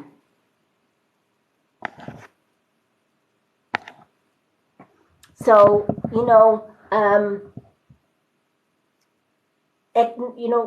the worst thing you can do with somebody that needs control is take that control away from them. So if they're gunning for your attention and they are trying to bring you down with their negativity, you walking away, they will not like that. A bit like my grandkids' evil girlfriend that left that comment. She wanted me to react on the post. I didn't. I reported. I shared her profile with a few friends that have my back. They reported and they blocked. Problem gone. And I didn't have to say a single word to her. She will be raging, but she brings her own karma. Sometimes you just have to walk away and ignore, because when you do that, you take away their power, you take away their control. And I know she'll come back with another fake account, and another one, and another one. But I have got some wonderful followers that every time that they see a fake Lady Moonlight or Mystic Witch account, they'll message me. They'll share that person's link with me so that I can go on and block them. And my followers go on and block them as well. It's called support for support. It's called keeping us safe and getting rid of the negative, getting rid of the scammers and protecting each other. Because when we can do that, we can do anything.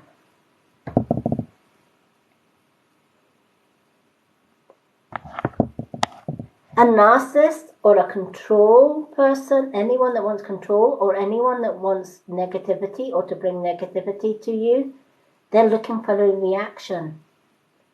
They're looking for it to break you so that they can feel so powerful and so in control.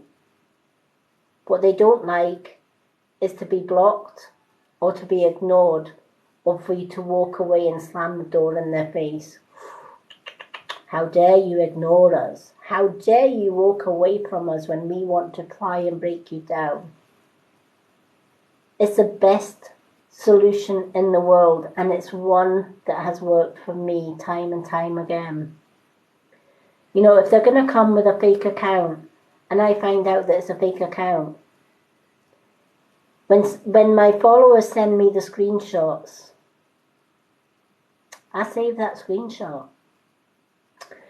Then I block and report it, and then I share it on my profile, and I let my followers know, see this account here, that ain't me, go block it.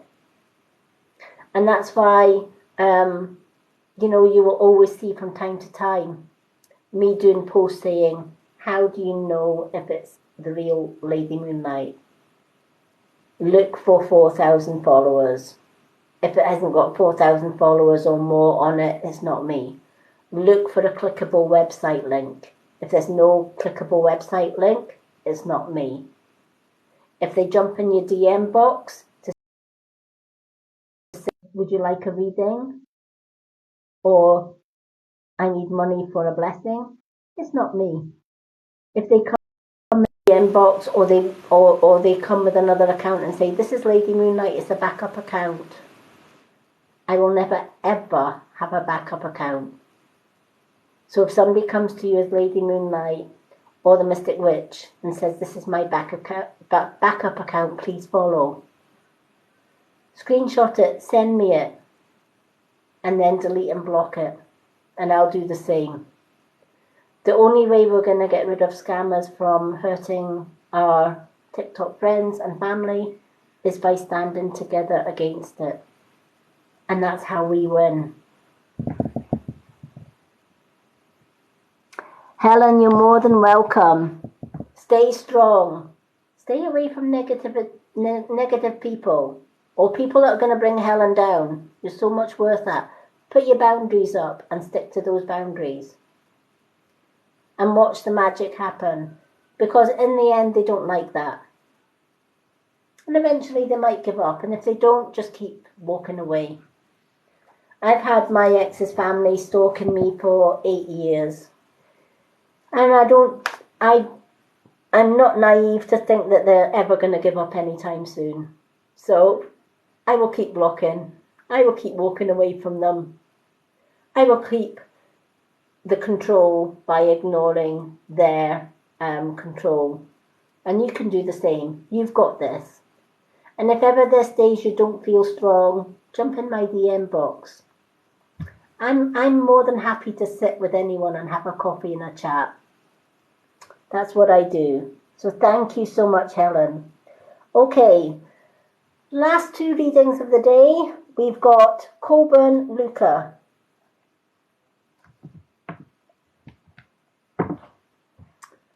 So do we still have Coburn with us? Yeah, definitely do.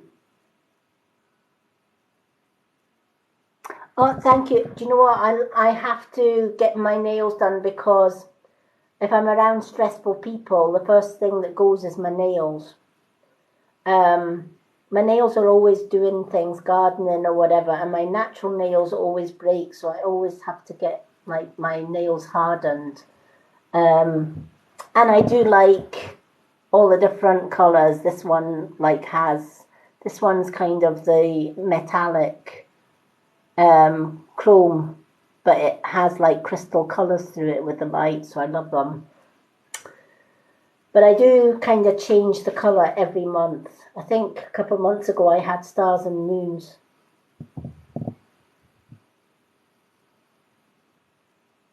Yeah, me too. I love my nails now. I do a lot of crafting as well. I make a lot of jewelry, so I did try the long nails, but me and long nails probably are not a good idea, especially when you're trying to pick up tiny beads. It's impossible.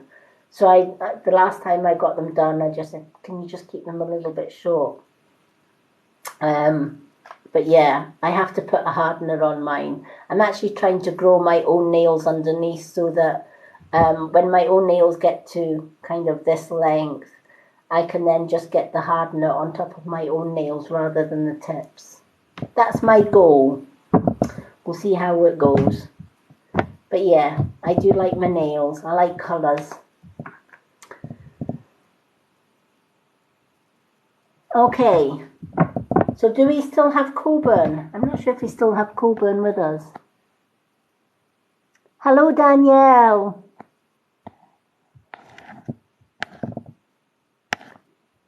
Coburn may be away, but I'm still going to read the card for Coburn if they're not there. Ah, she's there. Coburn Luca. Yes, she's still here. Thank you. And thank you for being so patient. The hardest thing on my lives is being the last two on the list because it's a long wait. So thank you so much. Oh, good night, Helen, and thank you so much. Lovely meeting you too. And I'm so glad that you got a reading tonight. And it's lovely meeting you. Okay, so let's shuffle these cards for you, Coburn, and see what the cards have got to say for you. Some beautiful readings tonight. I love it. The energy in here has been amazing.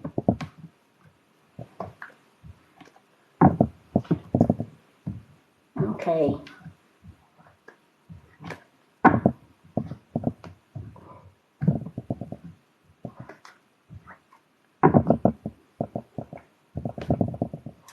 Okay, you've got the Four of Cups. Okay, now when you get the Four of Cups, it's all about emotions. There is so much that you want to do in the future, going from the present into the future. And there's a couple of choices, and you're not sure which way to go. But there's a block holding you from going forward. And that block is past emotions or past hurt. The cup in this picture, there are three in front of the person and there is one behind, just hanging there, doing nothing but just hanging there. It's not going away, it's just hanging on the branch behind the person. So when this card comes on, it's letting you know you're holding on to something that you can't let go of. You may be holding on to past trauma or past hurt.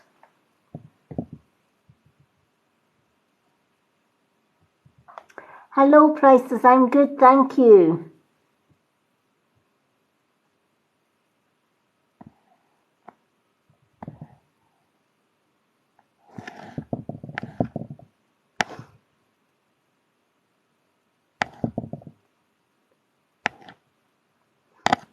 So sometimes when we get hurt in the past, we hold it in.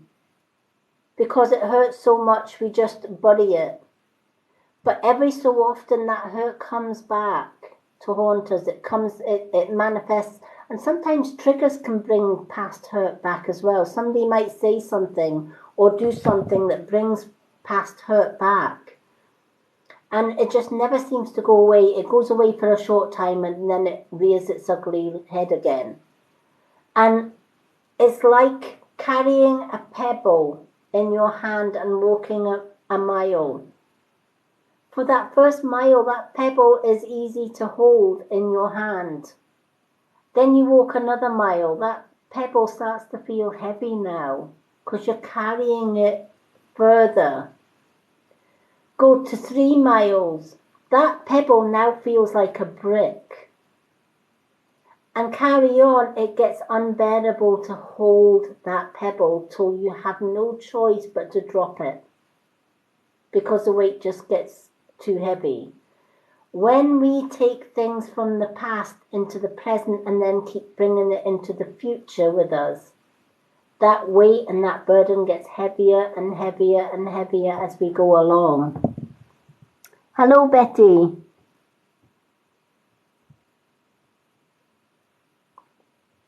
Hello, yes, please do. If it's a question I can answer without a card, I will answer it. If it needs a card reading, you can ask for a card reading on my profile. It's free, and I do them in my spare time.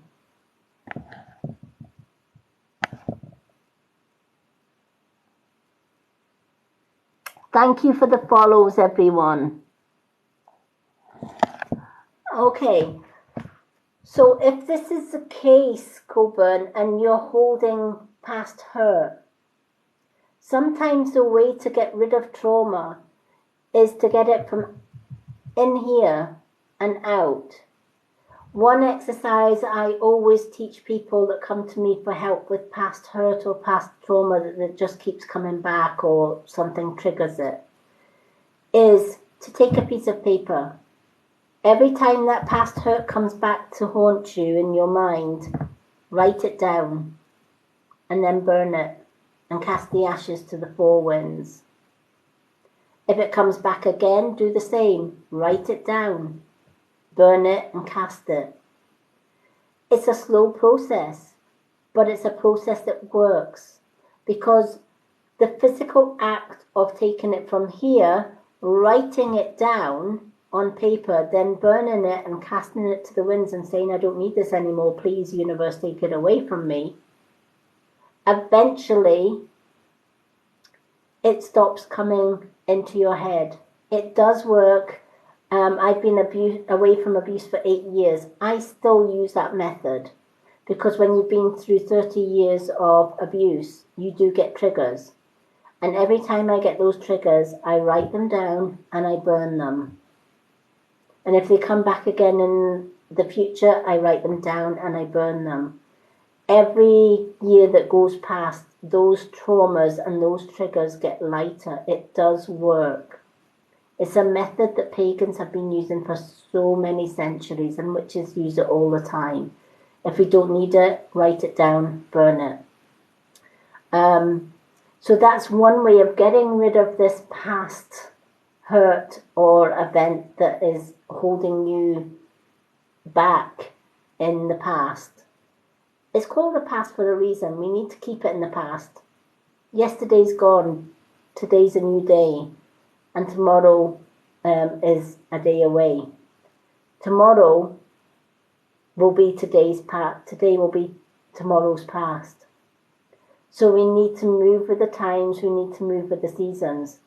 Once you get rid of what this is in the past, that leaves you free to follow your heart's desire and move on to a better, more positive future where the past is not holding you back anymore. And you can, when we are caught up in the past, we're not in the right frame of mind to move forward to positive things. We need to get rid of that burden from the past before we can move on to different things. When I was with my ex-abuser, he wouldn't allow me to do my readings. I felt trapped and I felt I couldn't go forward. I couldn't do what I knew I was called to do all along, is to read and help people, or to send, or to give people healing or advice, etc. And I couldn't do that. But as soon as I left the abuse behind and I started doing that same process, every time a trigger came, I let it go.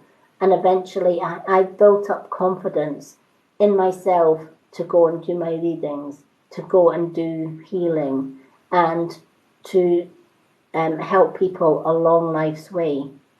I couldn't do that while I was in the negative abuse. I couldn't do that while I was still healing from that abuse. So I needed to offload that burden. And this is what your card is asking you to do as well, is to offload the burden first. And then in doing that, you can move forward. Thank you so much for the roses, everyone.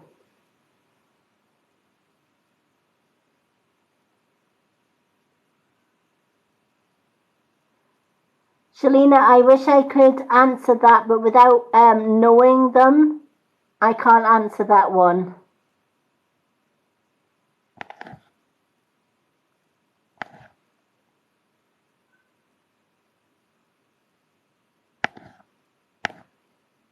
I'm so glad you can relate to this, Coburn, because it's time for you to heal you, to sort of put the past where it belongs. Even if it means writing it down, burning it. And you can either throw it to the four winds or you can bury it in the ground. You know, if you're a gardener like me and you like to grow things, you know, burn it and put it in the compost heap. You know, put that negativity to some good. Turn that negativity into something positive to help the plants grow. I love to burn it all in like a little cauldron. I've got a little stone cauldron and I burn everything in there. And then I go into the woods and I just cast it to the four directions. And I say, universe, take this away from me because I no longer want it. And I walk away knowing that the universe has got it and it's no longer part of me. And that's the process that I've always done. It does work. You know, it's not an overnight solution. Getting over trauma, getting over past hurt is never an overnight solution. It's an ongoing healing process. And that's one sure way that does work.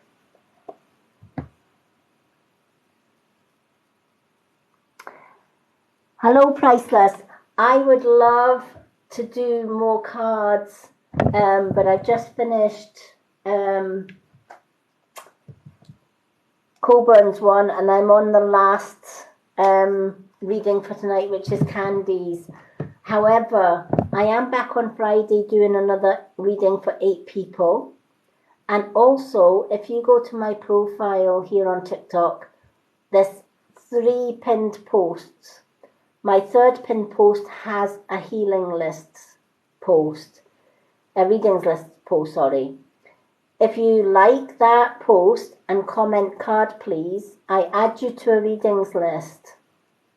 And then in my spare time, I do little mini readings on my profile. And when I get to your name on the list, you'll get a free reading on my profile and I tag your name in it. Yay, Candy's here. So thank you, Coburn. I hope that has helped. Know that my inbox is always open if you need help or advice or just a friend to talk to. Sometimes that helps massively as well. Okay. Thank you for being so patient. I always say we save the best till last. So you must be the best, Candy, because you were last on the list tonight. Okay. I love that name, Candy. Let's shuffle these cards and see what the cards have to say for you. I hope you've enjoyed the live tonight. You're more than welcome, Coburn. Thank you so much.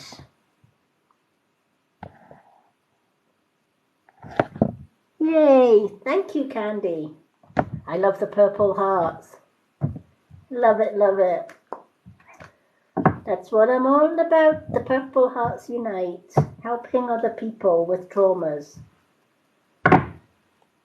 You know, I hate it when the authorities, police, social services, etc., allow abusers to abuse children, and for women to get abused, and they stand by and do absolutely nothing. And that's why I wanted to change it with the Purple Hearts Club. I'm like, well, if the police and the authorities aren't doing anything to save people or to help people going through abuse, well, it might not be much on my behalf, but if I can do something is better than nothing. So you will always see the purple heart on my profile, and that purple heart will always tell you my inbox is open for anyone that's going through abuse or bullying. I'm 57. I've been through 50 years of bullying and abuse because I'm registered blind. So I've been bullied most of my life, but it's made me the strong person I am today. And I've used my experience of abuse and bullying to help others to survive abuse and bullying. That's why I started the Purple Hearts Unite. I also have a Purple Hearts Unite Facebook group where people that are going through abuse can go to that group. It's a private group, and it has strict rules that nothing that is shared in that group goes out with the group. If any member shares any other member stuff outside that group, they get blocked from the group. It's a safe haven. Hello, Celine. Oh, wow. Yay. I love that. So much in common. 57. I always say I'm 57 years young because I started using natural skincare about 2 years ago, and I changed my 90-year-old face into a lot younger looking face, and I love it.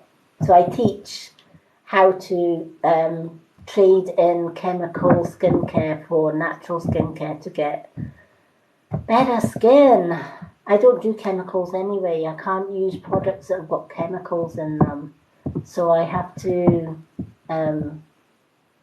use the non-chemical stuff. And yes, they're more expensive, but they do work.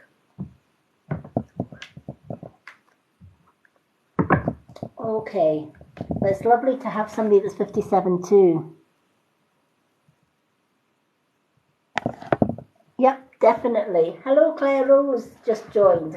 Okay, so we're doing Candy's reading, which is the last, but we always save the best till last. Candy, you've got the 9 of Pentacles. In the past, finances have been few and far between. You've never had it easy as far as money goes in the past. You've often had just enough to get by, and sometimes no more. Sometimes you just barely make it from payday to payday in the past, and things were a struggle, and you felt trapped. However, when this card comes in, the 9 of Pentacles is the good news card as far as finances go, because the Bird of Freedom is letting you know that there are new opportunities opening up for you, whether that opportunity is new job, whether it's turning a hobby or a craft into, or manifesting a hobby or a craft into extra money to help with that.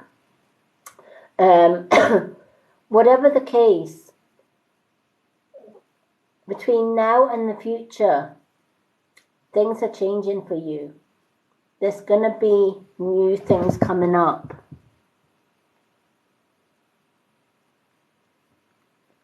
So you may already start to feel that things are getting better financially, but if you don't, and you're still kind of in this in-betweeny stage, know that when the bird of freedom comes in, it's financial freedom.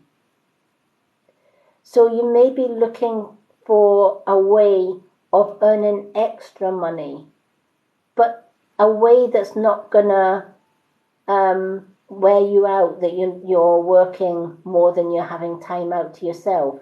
You might be looking for an opportunity to earn money at home. Many people turn to things like network marketing, or turning a hobby that they love into money-making venture or whatever. There's always ways of finding inventive ways, imaginary ways, using your imagination, thinking like, okay, what am I good at? What am I skilled at? What are my talents? A bit like the lady earlier on that loved to bake. And she never once thought of turning that passion for baking into extra money. But there's the opportunity that she has.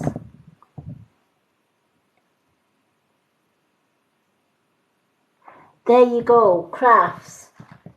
And that's exactly, and you may have self-doubt. You might think, well, I love crafting and I love what I make, but maybe other people don't love it. Maybe other people won't like it. How will you know unless you share it? Sometimes we do put self-doubt in our way when we're doing crafts. We're like, I like it, but it might not be somebody else's cup of tea. Or we share our craft and we get one negative comment. We get some negative Nancy saying, oh, I don't like that. I wouldn't buy that, or I wouldn't pay for that. But do you know what? You ignore the negative ones, because it's like anything else. For every negative one, you're going to get 2 or 3 positive ones. So sometimes it's a case of having confidence in you. You love your crafts. You're passionate about your crafts. And yet you've had this much of a struggle in the past. And when the bird of freedom comes in, the bird of freedom is saying, what are you good at? What is Candy good at? What can Candy do well? And not just what can Candy do well, but what is she passionate about?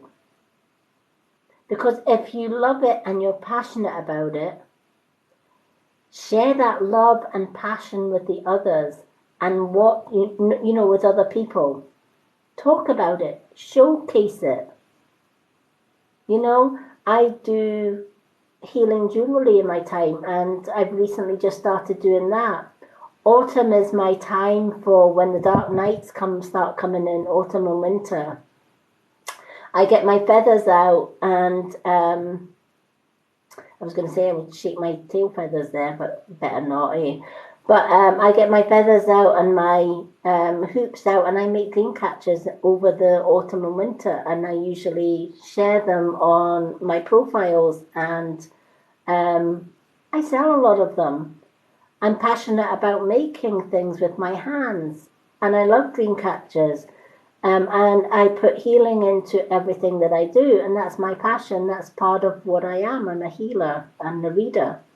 So when I can put healing energy into the things that I already make, that I'm passionate about helping people to get away from chemicals, to help Mother Earth, and to get natural skincare, etc. So I will share my tips on skincare and stuff. So when you are passionate about your crafts, there are so many people, Candy, that would love to see your crafts, me included. I love crafters. I love people that can make things and do things with their hands. So do consider sharing your crafts, even on TikTok.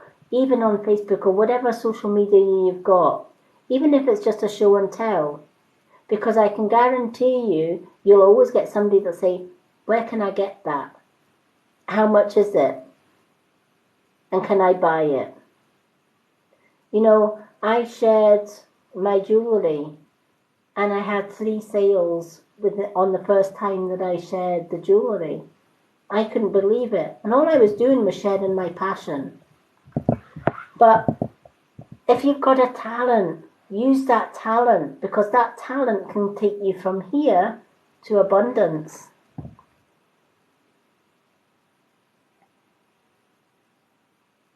Thank you for the roses.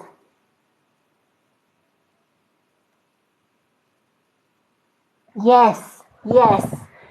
If you've got the craft in your heritage or in your background, yes, it's obviously been passed to you. A lot of witches are crafters. They like to make things with their hands. You know, I will collect flowers and herbs and dry them and make them into incense bundles, etc. I'll make dream catchers to help people to sleep at night without having nightmares. It's all of these things. I make healing bracelets so that people can wear beautiful jewellery but still get healing benefits from them.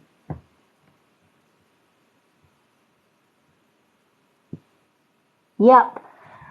It's your time, Candy, to help others through your crafts, through your healing. I do sense that you know, when the bird of freedom comes, it often relates to free spirits as well, and a lot of witches are free spirits. We don't like that one. Also, that card also tells me you don't like anybody controlling you. If anybody tries to cage Candy, she flies away before you can even lock the door, right? Because you can't be cooped in. You can't be controlled. You can't be manipulated. You can't be around negative people. You've got to be around positive people. But at the same time, we also treasure our alone time, our Candy time, or in my case, my time, where I can just meditate, you know, do self-healing. I'm a Reiki master as well, so I do self-healing with Reiki as well as sending Reiki healing around the world. And I also teach the craft as well. On Facebook, I have a little witches coven that I help other people that are interested in the craft or who are born in, you know, who are past generations. My great-grandmother was an Irish traditional witch. She was exiled from Ireland for marrying against her faith. And she missed her Irish home all her life. I never knew my great-grandmother, but yet I know her all my life because she's been my guide since I was born. And she taught me everything I know about the craft. So I get that with you and your great-grandmother. And, you know, sometimes, yeah. And sometimes, you know, a lot of people that find me find that they have a connection. And they'll say, there's something about you, don't know what it is, but I'm drawn to you, I like your energy, etc., etc. And then we become the best of friends. It's the way it goes. You know, witches will always find other witches.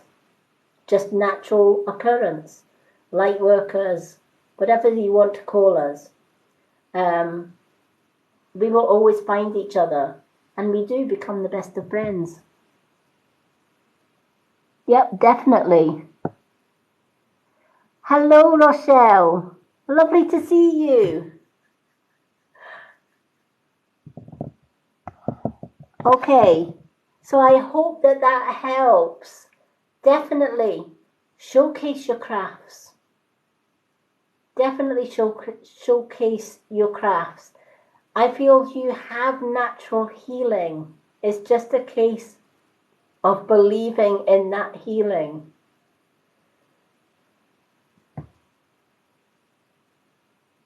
Oh, it's always nice to see you. So I do hope that has helped.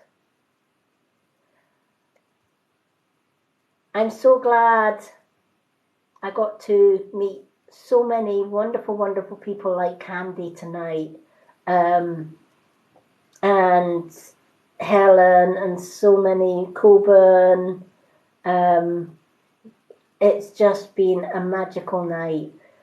All positive, lovely people. I apologize if I couldn't read everybody tonight. I would absolutely love to read everyone that comes on my live, but I would be here till next week.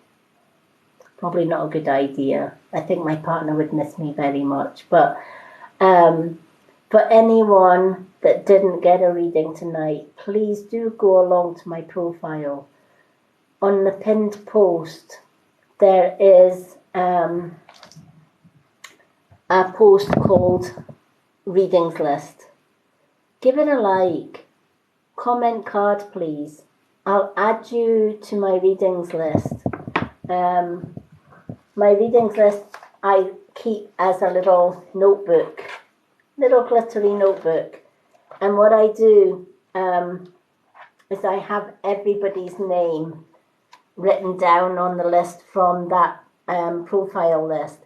And every day when I've got a few spare minutes or an hour or half an hour, I'll go to the first name on the list, do a mini reading, tag that person, then I go to the other name, do the same and cross them off until I've got round everybody on the list.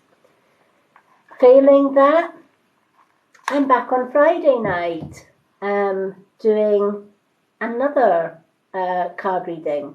So what I normally do is one night I will do card readings. Sometimes the second night I will do, like last night was a meditation night. Sometimes I have a night off, and that night off, in between my reading nights, I do my little profile readings. And other nights I do come on and talk about skincare or natural products or spiritual stuff. My next live reading will be this Friday. So not tomorrow, but Friday. I am back here 10 p.m. UK time for anyone that wants to join me, when I will be doing a card of the day and picking another 8 names for a live reading.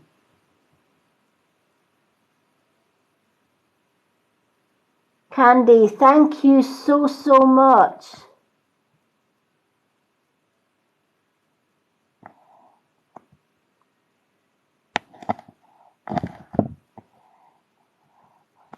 Candy, are you Native American by chance?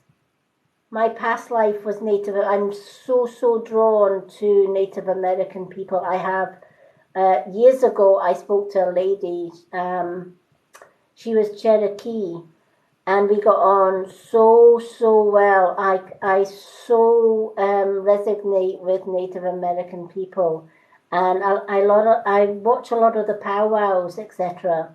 And this Native Cherokee lady, she said, I want to adopt you. Can I adopt you into our tribe? Because I love you so much. And I just thought that was so nice. And a lot of old souls like myself have got Native American ancestries. A lot of my guides are Native ancestors. Thank you for the roses.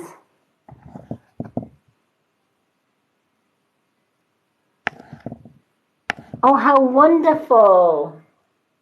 Oh, then it was meant to be. We were meant to meet up. Do you know, it's been one of my dreams. I live in Scotland, but it's always been a dream of mine to actually visit America, or to visit a powwow, because I'm so drawn. I watch a lot of the powwows on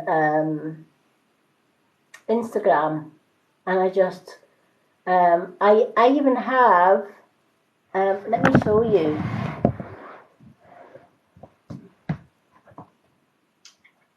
I can find it.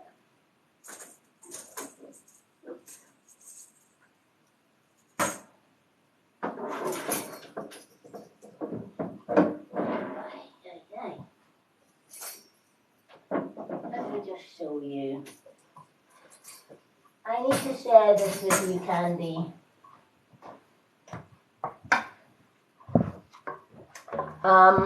I have this beautiful turtle from Turtle Island, Native American flute that I often play in the woods. And my partner found this beautiful hand drum and beater. And I love drumming. I love chanting. So I do a lot of chanting. I love dancing. I love walking in Mother Earth to Mother Earth's heartbeat. All of that.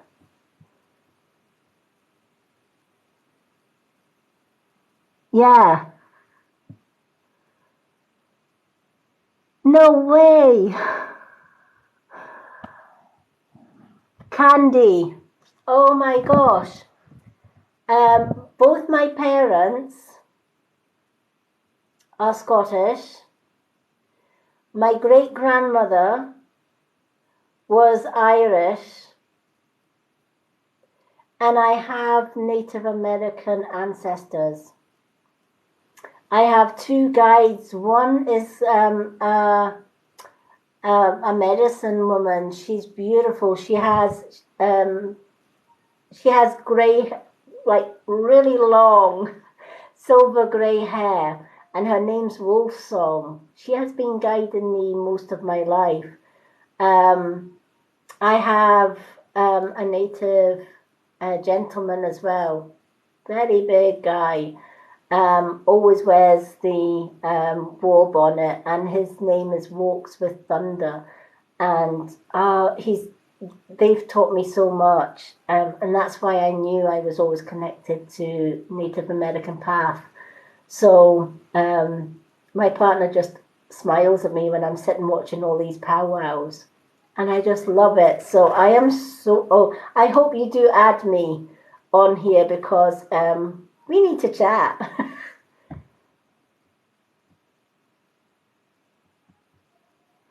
Oh, wow. I love that. Wow. I have, I love my totem animals.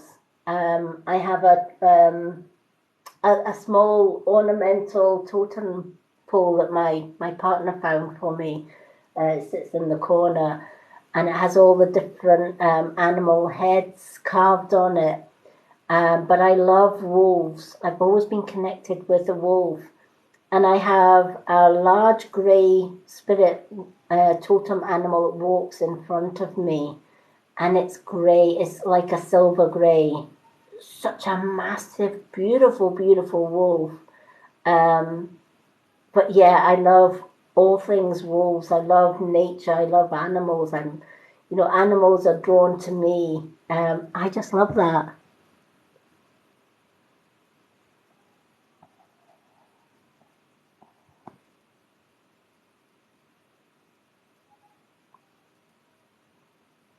Oh, wow, Tal, that's amazing. Yeah, wolves and trees are my thing as well. We live in a very small village here in Kelty, Candy, and it has a large forest, and it's my secret place.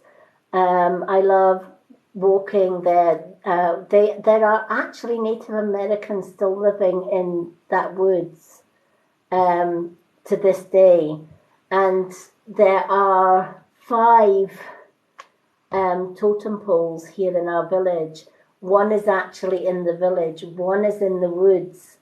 There is one just outside the village, and there's another one somewhere else, and there's a hidden totem pole that I've not yet found yet, but I believe there are 5 totem poles that were crafted by Native American people.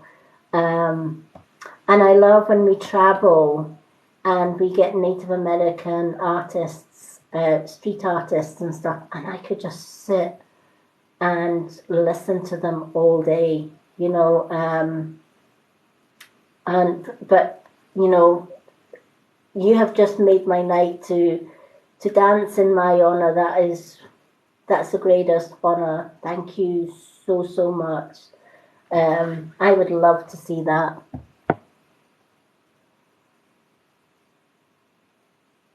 Oh wow. Yep, definitely. Candy, it is no mistake that we met today. Absolutely, you know, we were meant to connect. Wow, you've just blown my mind today. And the fact that we are both 57. How crazy is that? The creator, gods and goddesses work in mysterious ways.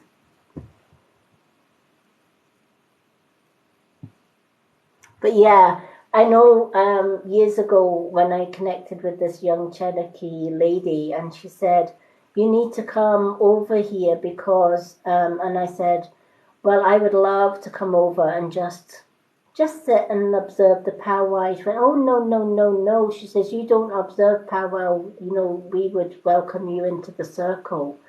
And I just thought that was a great honor because not everybody gets that invite to, you know, they get invited to come and watch powwows and stuff, but to actually take part in it is just amazing. But yeah, I have much sisterhood with the Native American people. They are part of my soul, I guess. And you know, the injustice that were done to the people is it just it hurts my heart. It really does. You know, I used to watch the westerns with my dad and my brother, and they were rooting for the cowboys and the soldiers, and I was rooting for the Native Americans, and I would break my heart because deep down I know the truth. And what was taken from, you know, the people of the land, and it's heartbreaking. So it's lovely to meet kindred spirits.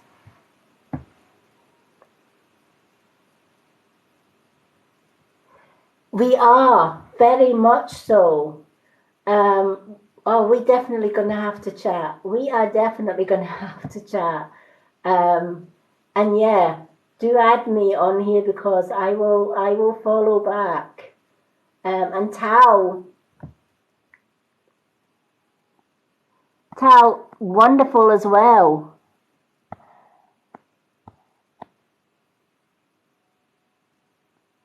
Tao, do you connect with trees with her? Do you teach them to hug the trees, to connect with the trees, and to communicate with them?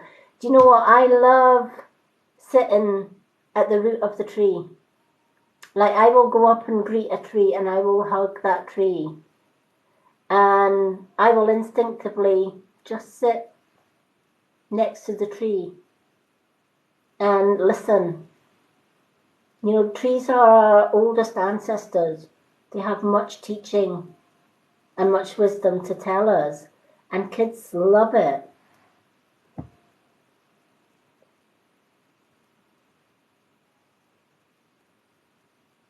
Definitely. I love that Tao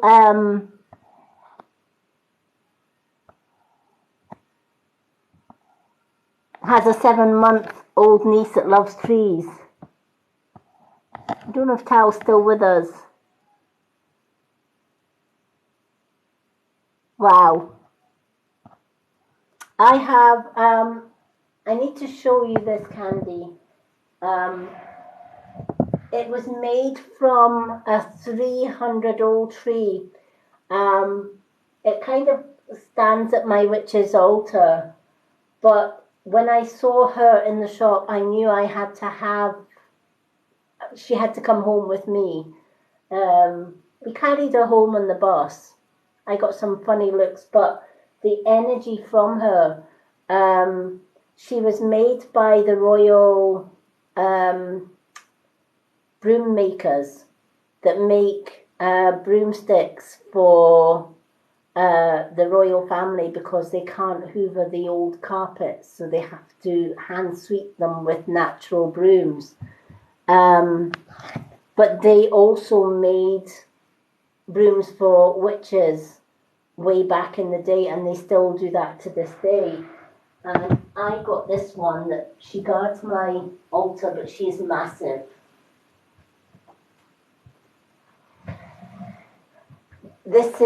I am 5 foot, a minute. I am 5'7", and this is how tall she sits. Kind of, you can't even see the top of her, but she is a beauty. That's kind of the end, and she has, this is the bottom part of her, and then she has obviously the natural wooden branch.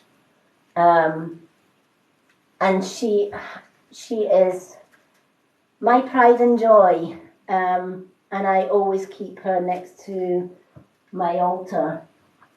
She's just, I love the fact, and they never take a part of the tree that is still living. They use branches and twigs that have naturally fallen to the ground, but all the stuff that is on that broom is from a 300-year-old tree. So I love it. Isn't it just? It's just beautiful.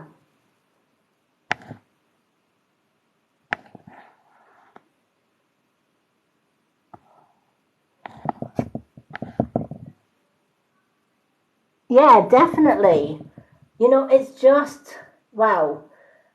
This life has truly, truly blown me away. I have met some wonderful, wonderful people. Tal and Candy and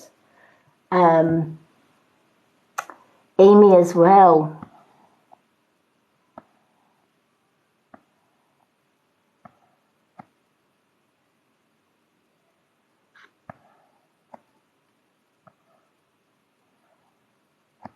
I'm just catching up with anything that I've missed. Okay, I'm gonna head off and join my wonderful partner. Candy, thank you so much for sharing all of that with me.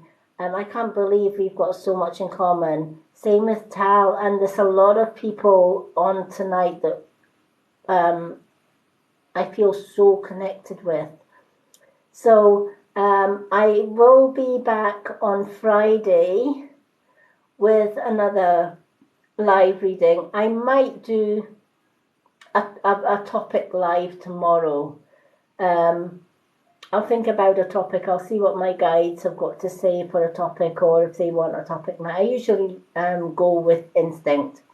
My guides usually tell me, you need to go and do a live on this, or you need to talk about this, or you need to talk about that. So I will always follow my guides, but sometimes I'm on, sometimes I'm not. But I definitely will be on Friday evening, 10 p.m. UK time, my time, doing another 8 readings. Thank you for everyone who has followed, who has liked, who has shared. For everyone that's had a reading tonight, I hope your readings have helped massively.